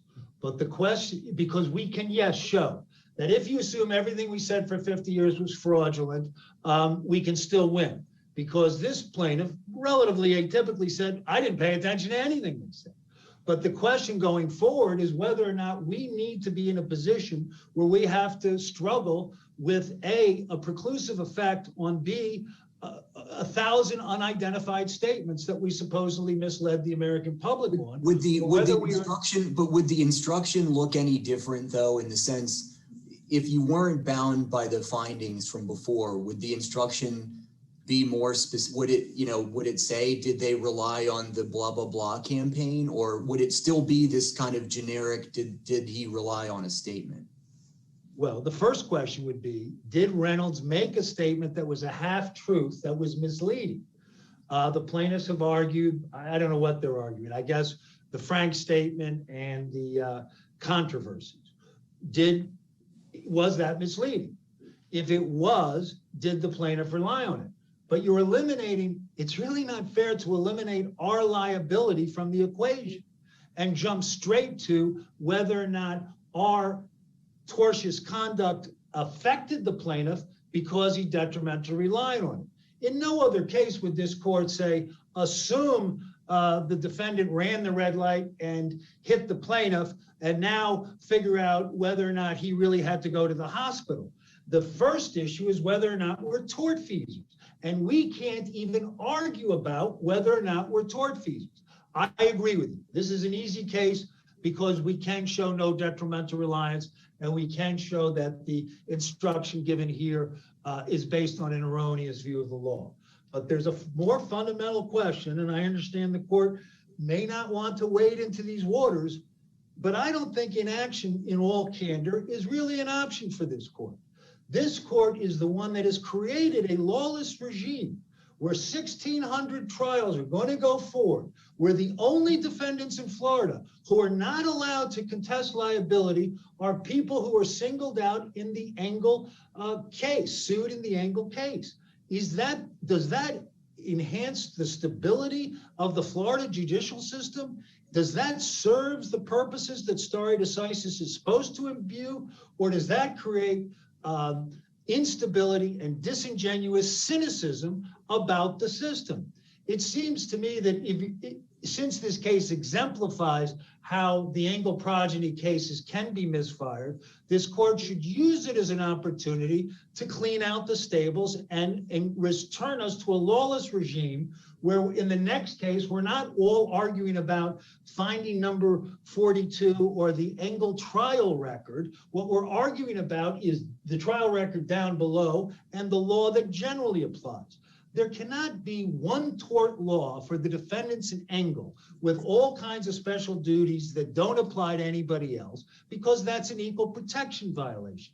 And the only way to stop that dual regime of justice, where we are subjected not only to differential law, but to the inability to even defend ourselves factually, that is the sort of thing that this court, as it's made clear in Poole and other cases, is not going to tolerate if the decision is clearly erroneous. That is particularly true because there are no reliance interests on the other side of this calculus. As Poole made clear, all they've got to do is litigate, and that's procedural. And what are they litigating? They've got the same burden as every other plaintiff in Anglo-American jurisprudence to prove the elements of their case. How is that in any way detrimental reliance? And finally, they claim that this will create longer trials. It's a practical matter, that's not true. I refer you to the Philip Morris amicus brief. And the reason it's not true is because the plaintiffs try and have it both ways. They try and accept the Engel findings and say that the jury can't do it, but then they do a data dump of all the bad facts they can find in order to create an entitlement to punitive damages and to, frankly, excite the jury. And I would argue that therefore the cases won't get any longer, but even if they did, that's no reason to deprive us of our basic due process rights. I see my time has run out, and unless your honors have any additional questions, I have nothing else to say. Thank you very much. Okay, thank you. Now for rebuttal argument. Thank you very much, Justice Kennedy. I'm going to first remind the court of our primary argument of res judicata. The arguments that you're hearing now as to the fraud, I'm starting now with the fraudulent concealment issue, was made by the defendants back in 2003 in their brief to the district. And importantly, that was the previous appeal where the defendants appealed the class action plan. They made the argument there and they lost. They renewed the argument again after the class action trial had proceeded through the first two phases. They made that to this court. They expressly stated that the concealment and concealment conspiracy claims were improper because non-disclosure claims did not require reliance on a statement. And I didn't read to you, that was the very same language that they argued to the third. They said that the concealment claims were improper because they improperly allowed the jury to impose liability for a pure concealment of fact unrelated to affirmative statement. This very issue that you are pressing me about right now has been litigated extensively in our courts. That is res judicata. There is no turning back and relitigating the issue yet again, number one. Number two, I also want to make clear, and part of why the issue is being raised is, remember, it's the very same question in the class plan for the third phase. The third phase of the class trial was for separate juries, not the class action jury, to determine the causation question for the rest of the class members. That's what's happening in progeny trials. So what's also relevant, Justice Munez, if you can look at the verdict form for 2A. 2A is where the jury was asked to attach causation for concealment. It's almost the same question that was given by this jury. It is, as to each of the defendants, was that defendant's omission or concealment or omission a legal cause of injury to the class representatives? Another point that I wanted to make clear to the court is that these are all factual questions that you're asking me, and I'm giving you the answers, but the ship has sailed on that as well. There is no record for you to review now. This court, albeit different justices, had the full record from a year-long trial when it reviewed Ingle. It was based on that decision. It made a distinction between the misrepresentation counts and the concealment counts. And again, as I delineated at length, ad nauseum in my brief, the defendants repeatedly acknowledged the difference, acknowledged that the concealment counts are not tethered exclusively to a statement. And this court, based on a full review of the record, made the decision that they would be treated differently.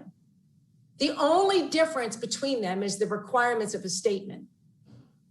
This court expressly held in response to a dissent by Justice Wells, where he had a concern about the specificity. How would a later jury know which of the various specific statements constituted a fraud?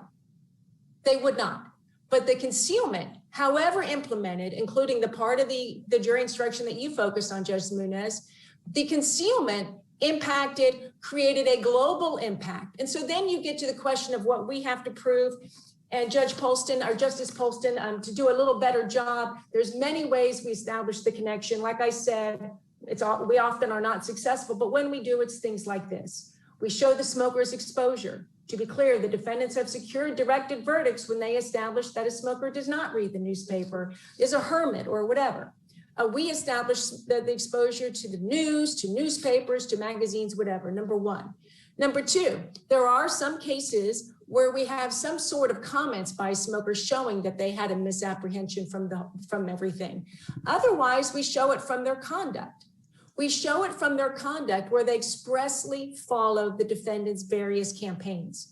They follow the campaign where in the 1950s, when the medical community understood, all of a sudden we have a dramatic uptake in lung cancer, the filter, all of the conspirators worked together and decided to put filters on cigarettes and convince people, well, we don't think there's anything wrong with cigarettes, they said in the 50s, but if so, there's this filter. But counsel, what am I missing? It sounds like everything that you're saying all goes back to reliance on statements.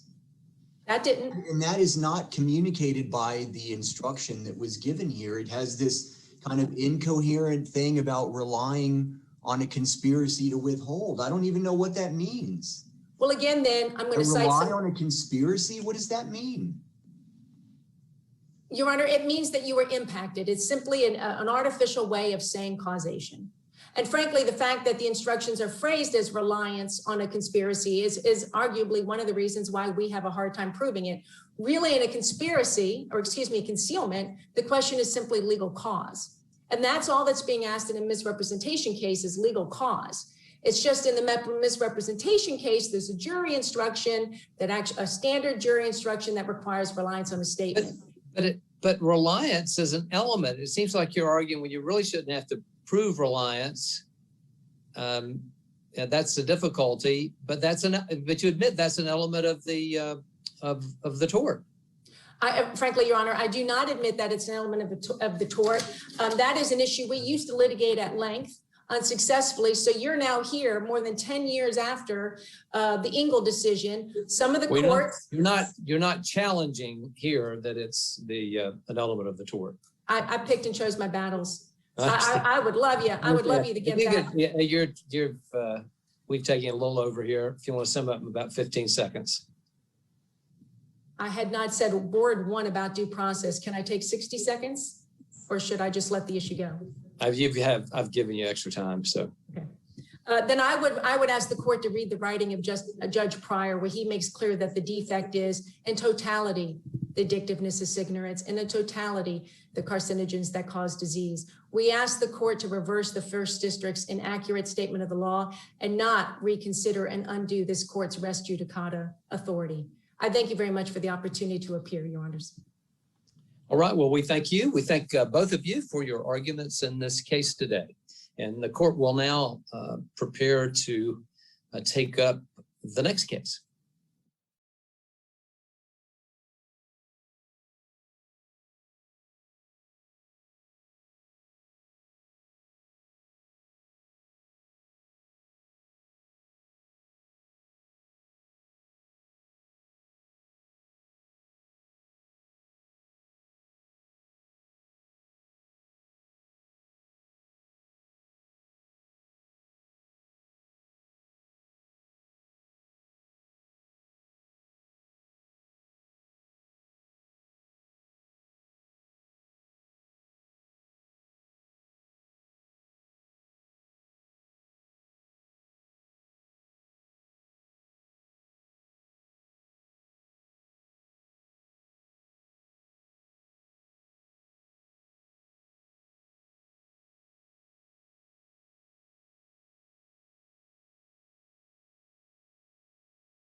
Chief, we are now ready to proceed with the WFS.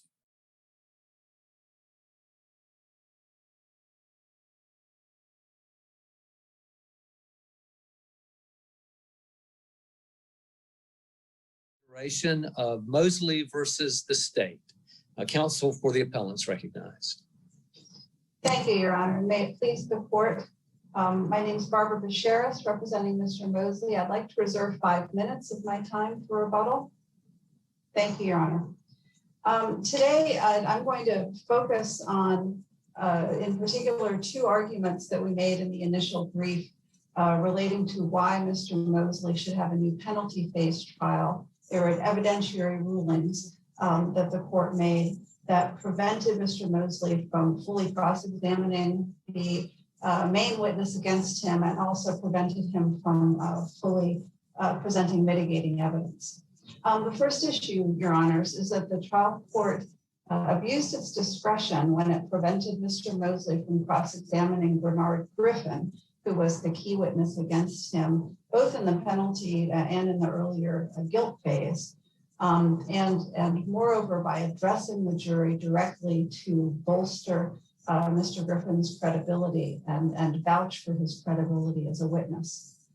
This occurred when Mr. Mosley wanted to question Mr. Griffin about his motive in testifying, and in particular wanted to ask him whether he had any expectation of a benefit for testifying, given that he was then serving a 20-year sentence for crimes committed after Mr. Mosley's offense. Mr. Griffin was a co-defendant in Mr. Mosley's original offense and was placed on probation for that.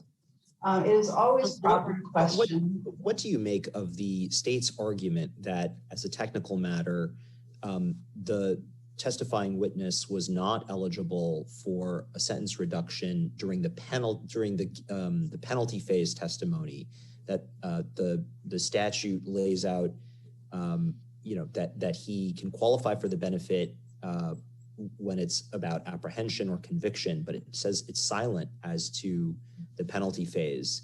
How do you respond to the state's argument on that front? Your Honor, I respond that it's irrelevant that this testimony was taking place in the penalty phase, because if you look at the face of the statute, it clearly applies to Mr. Griffin, and the substantial assistance statute contains no time limitation on the period in which the state can seek to benefit a witness who testifies. No, I understand, but let's just get some first principles squared away. The testimony to which you object before us today happened at the penalty phase, right? That's right. And at that time, Mr. Mosley had already been convicted. That's right? That's correct. Okay. So there is no longer any testimony being given at the penalty phase that would lead to his apprehension or his conviction. Is that correct? It's correct, Your Honor, but it doesn't matter, because the statute applies to any person who provides substantial assistance in the identification, arrest, or conviction of any other person engaged in criminal activity that would constitute a felony. That's it. It places no statute doesn't say sentence. Statute doesn't say punishment, right? It doesn't have to, because Mr. Griffin already came within the terms of the statute when he provided the testimony that he provided to help, well, first identify Mr. Mosley as a perpetrator, and then to convict him. He came within the terms of the— That's certainly true. But again, I want to just focus us on what's before us today. What's before us today is the testimony at the penalty phase, and that testimony alone, right? There isn't any other testimony by Mr. Griffin that is the subject of our case today, is there?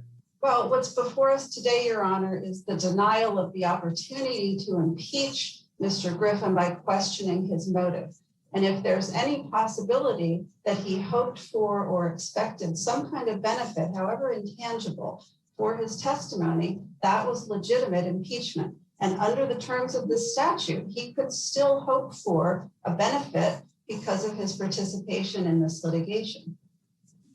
There's no limitation that just because you testify later in a penalty phase trial, you couldn't still expect a benefit for helping to identify, arrest, or convict someone of a felony. So because that's open-ended, his motivation was potentially in question, and it was a legitimate subject of questioning. The way that the court responded to it, moreover, went far beyond simply responding based on the terms of the statute, although our position would be that the court was legally incorrect when it said there's no way to change a sentence that has already begun to be served.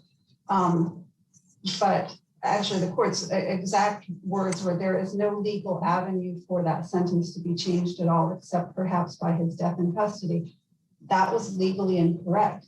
But the court went beyond that. The court immediately responded to this line of questioning by saying, let me assure the jury right now that there's no legal avenue for the sentence to be changed. The court didn't even wait for an objection to the cross-examination, but spoke directly to the jury, putting the weight of the court's authority behind Mr. Griffin's testimony. Mr. Mosley said the state could write a letter asking to reduce Mr. Griffin's sentence, and the courts just told him to sit down. Mr. Mosley specifically said, I'm trying to establish a motive for Mr. Griffin's testimony, and the court said, I am not going to let you establish something that is non-existent.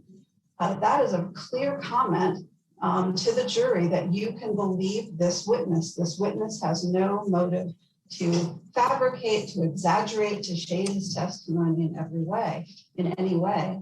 And that was an improper response. Let me, excuse me, I may have missed this, but did defense counsel proffer the cross-examination that he would have conducted? Well, no, at that point, Your Honor, defense counsel was Mr. Mosley, since he was representing himself by that time. But there was no proffer. There was no proffer, but I would say when the court's response is next topic, Mr. Mosley, next topic, or you'll sit down, that was the court effectively cutting off that line of inquiry. But you're correct that he didn't proffer specific testimony besides wanting to say that he was trying to establish a motive for Mr. Griffin in being there. And he had already brought out that Mr. Griffin's earlier deal with the state at the time of Mr. Mosley's first trial had not been completely disclosed or described accurately. That at that point he believed, and I don't have his exact words on that in front of me, but that he had denied having an expectation of benefit when actually he did, and was sentenced quite lightly for his participation in the earlier offense. But going back for just a moment to the substantial assistance statute itself, the statute gives the state the discretion to seek to benefit somebody for substantial assistance without putting any limitation on when the state can seek to do that. And the only case that I found so far that's directly cited that statute, which is the McFadden decision of this court, the defendant was serving sentences that had become final 2 years before a substantial assistance motion was filed. And yet that was not a reason to deny the substantial assistance motion. So there's really nothing in the statute that lets us say that it could not apply to Mr. Griffin at the time he testified at the most recent penalty phase. And what's the most harmful about it is not just that it denied Mr.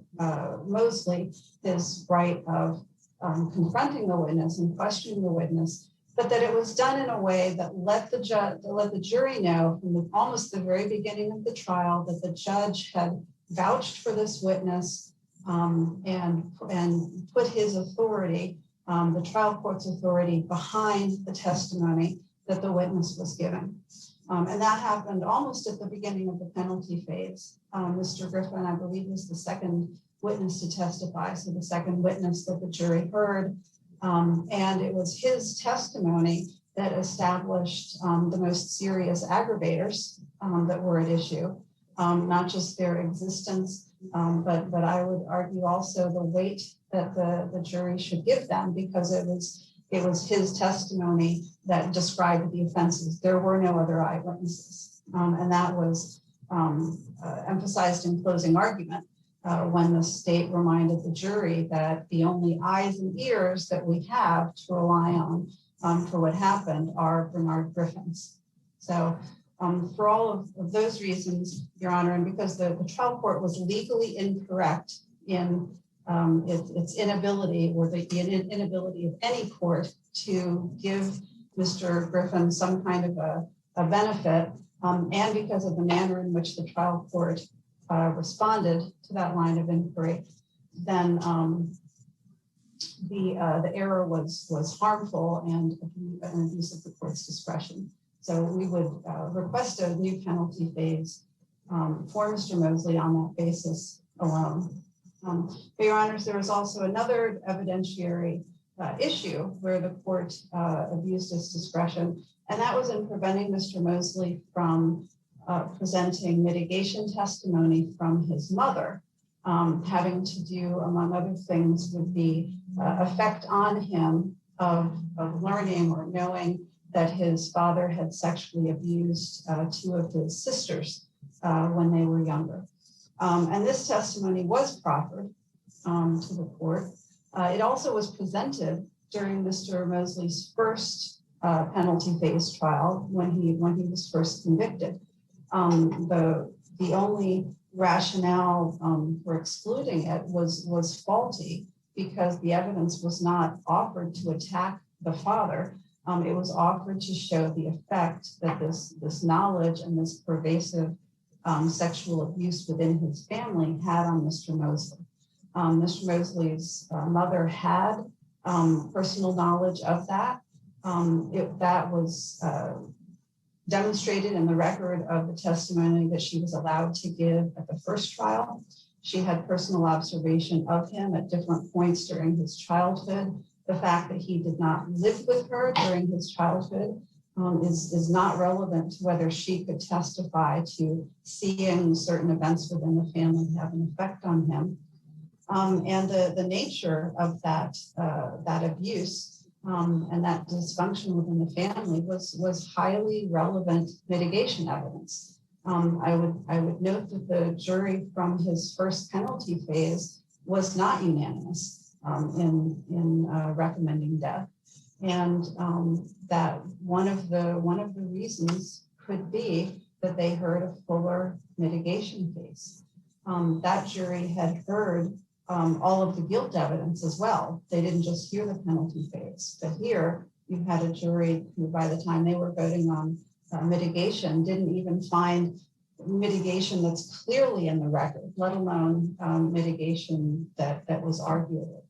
And so we would argue that decision preventing him from presenting his mother's full testimony to the jury at his second penalty phase was also an abuse of discretion, and that it prevented him from fully developing the mitigation that he was entitled to present.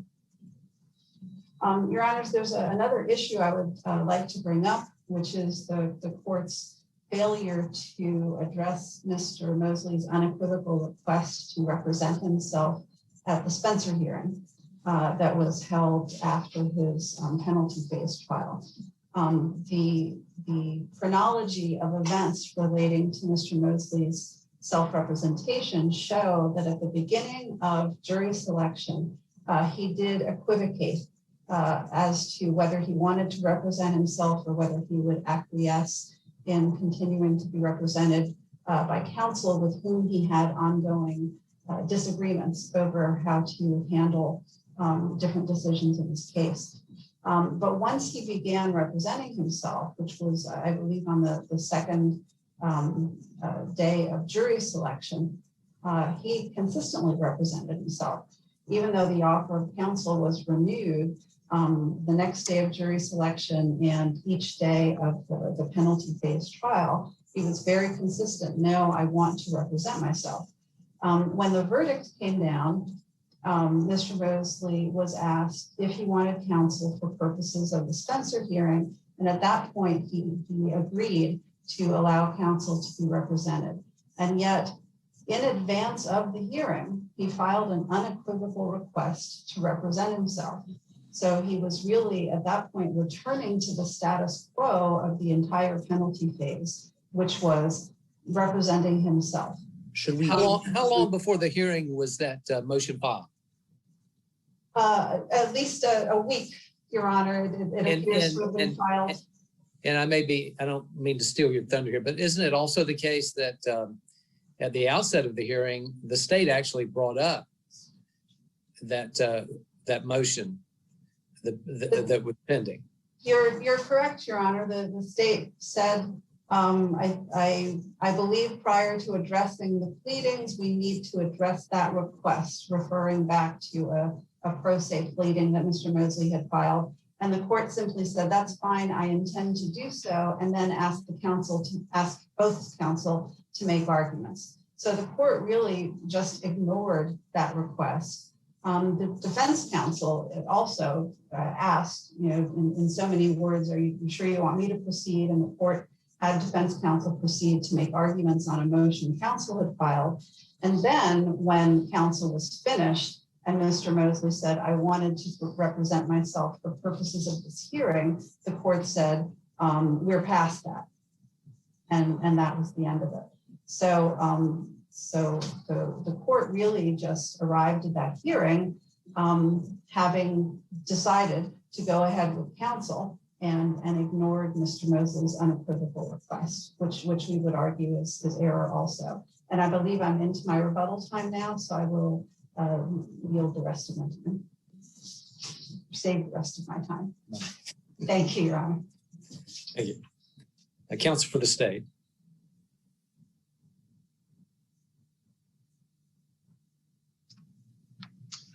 Mr. Chief Justice, may it please the court. I'm Assistant Attorney General David Chappell, and I represent the state in this matter. Jumping right into the arguments presented by opposing counsel.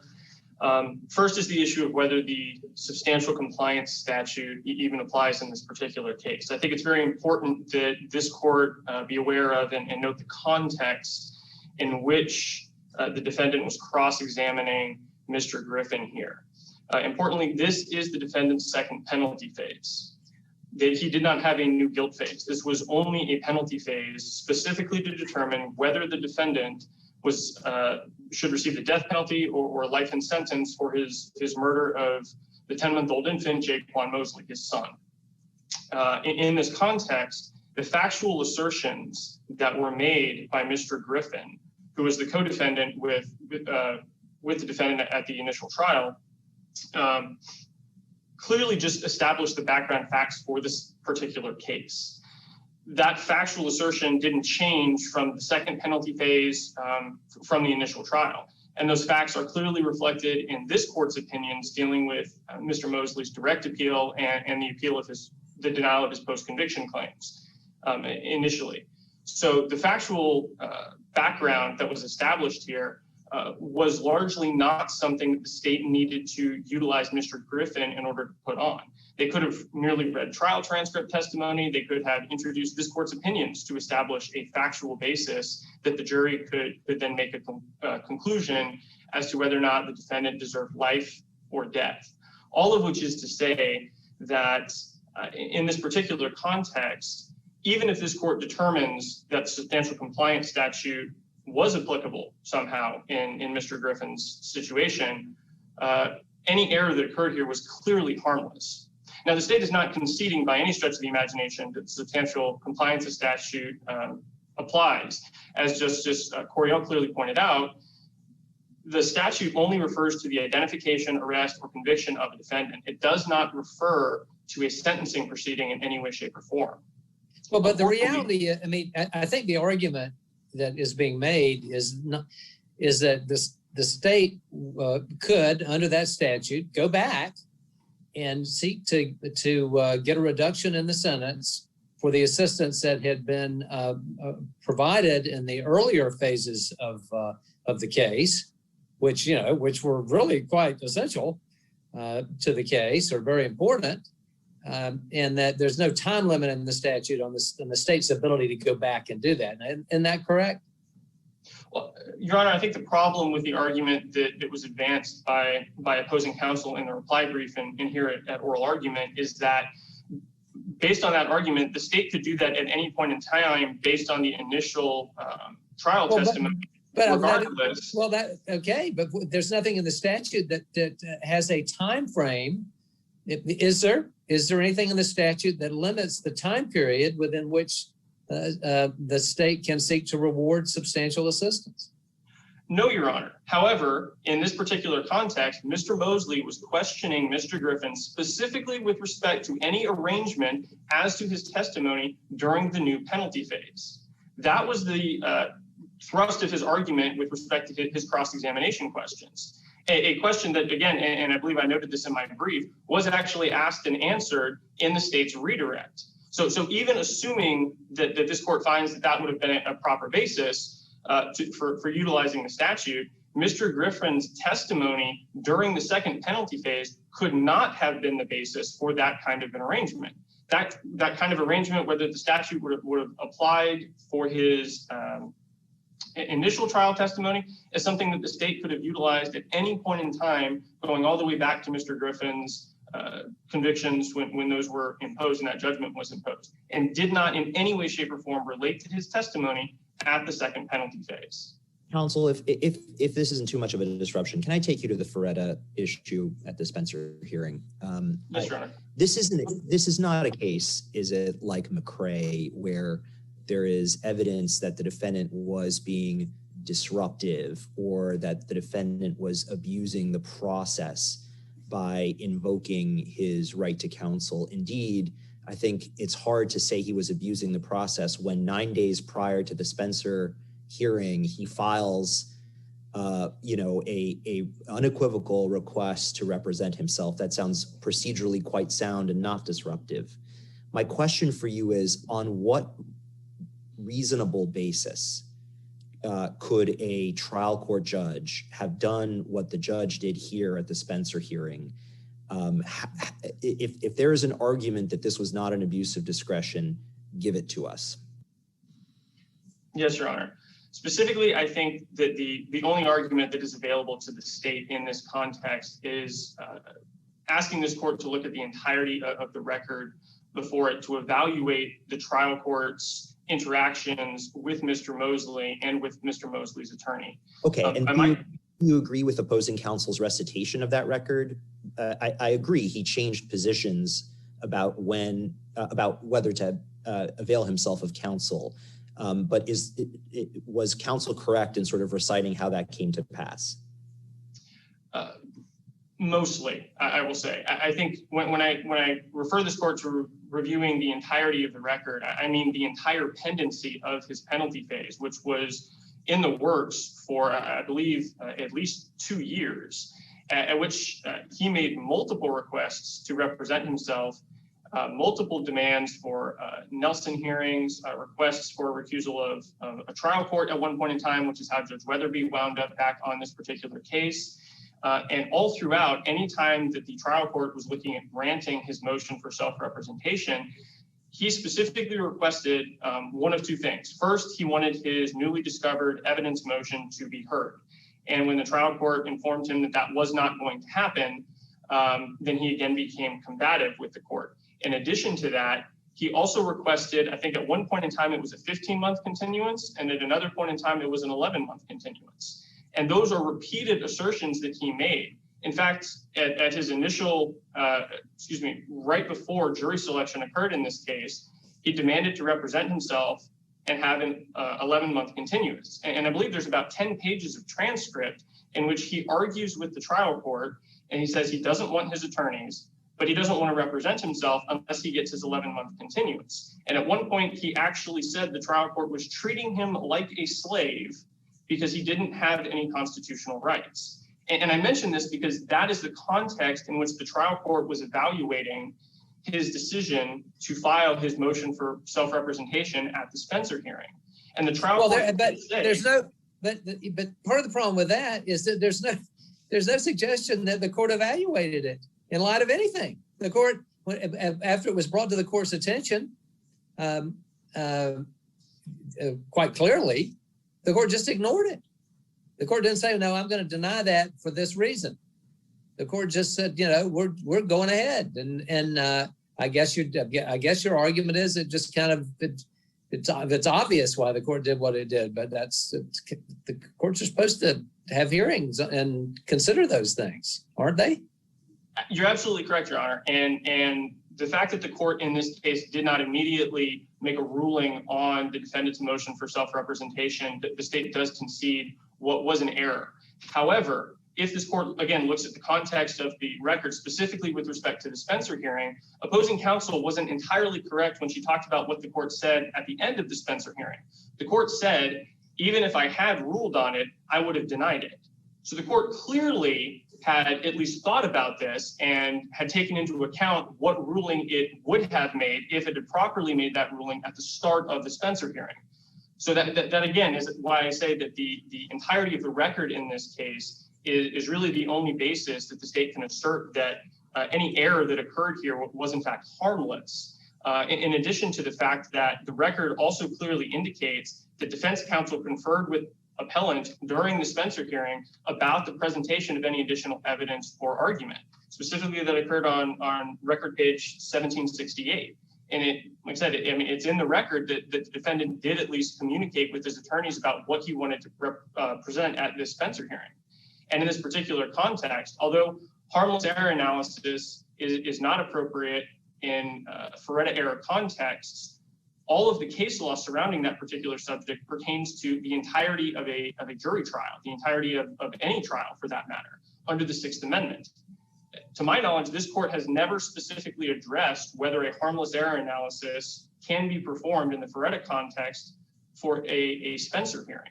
And in this particular instance, this Spencer hearing involved the presentation of one piece of evidence, the transcript from the original penalty phase in which the defendant's mother provided testimony concerning the mitigating evidence that's discussed in issue 2.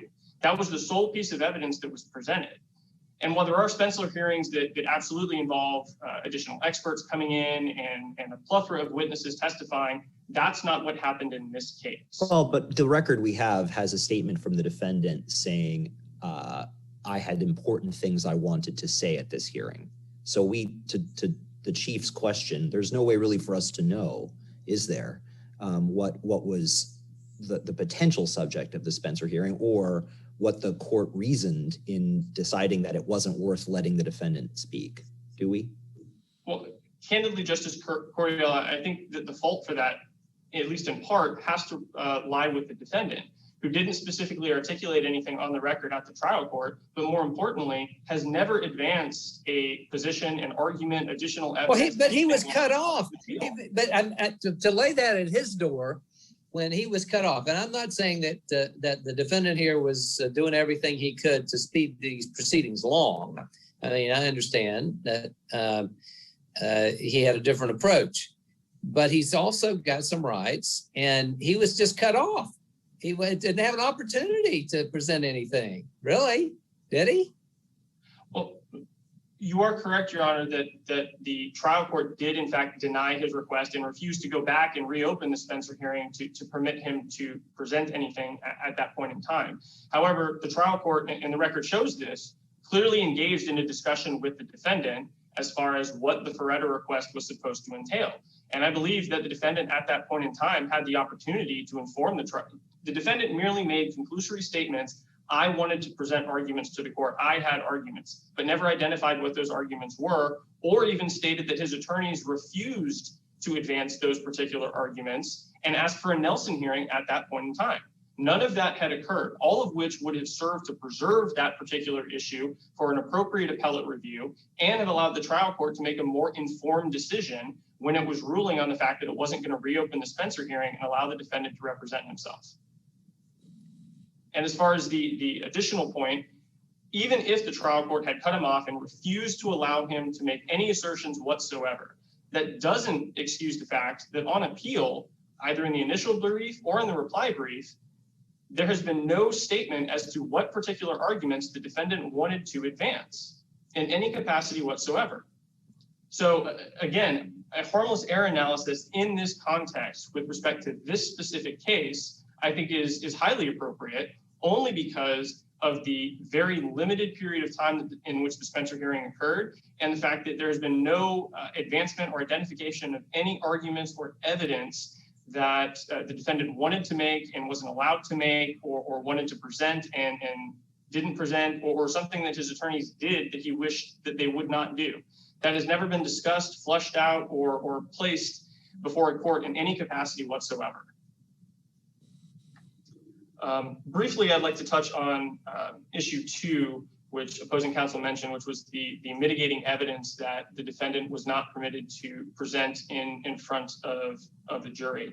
And a couple of points that I think are important to note here is that while the first jury in this case only voted 8-4 to sentence the defendant to death, the jury in this case was in fact unanimous in their recommendation and was unanimous in their findings of the existence of the statutory aggravators, the sufficiency of those aggravators, and that those aggravators outweighed the mitigating circumstances. In addition, as opposing counsel pointed out, the jury in this case did not find a single mitigating circumstance. The trial court actually found all of the mitigating circumstances that existed and were laid inside of the sentencing order.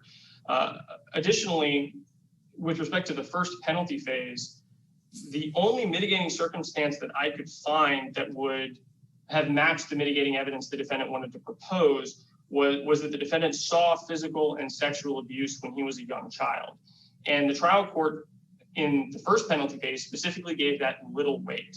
All of which is to say that in terms of some type of Eddings error in this context, has to be deemed harmless beyond a reasonable doubt. And this court is more than capable of reweighing the aggravating factors and mitigating circumstances, as the United States Supreme Court has said is appropriate in McKinney v. Arizona. So to the extent that this court deems that the trial court's decision to exclude that evidence was error, then the state would ask that this court perform that reweighing analysis and come to the conclusion, the inescapable conclusion, that any error that occurred with respect to that was in fact harmless.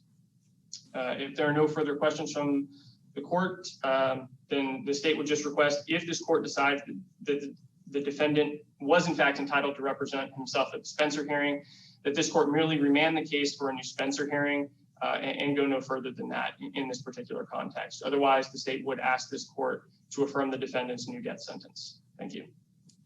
Thank you. We'll now hear rebuttal. Your Honors, I'm just going to address two things. Regarding the Spencer hearing, the issue is not what the court did or didn't say when deciding not to reopen the hearing. The issue is the court ignoring the unequivocal request to represent, for Mr. Mosley to represent himself at the Spencer hearing. We don't know what Mr. Mosley wanted to advance. And I, as counsel on appeal for Mr. Mosley, cannot give you that information because I can't refer to matters outside the record. But the reason those matters are outside the record is because Mr. Mosley was cut off in presenting them.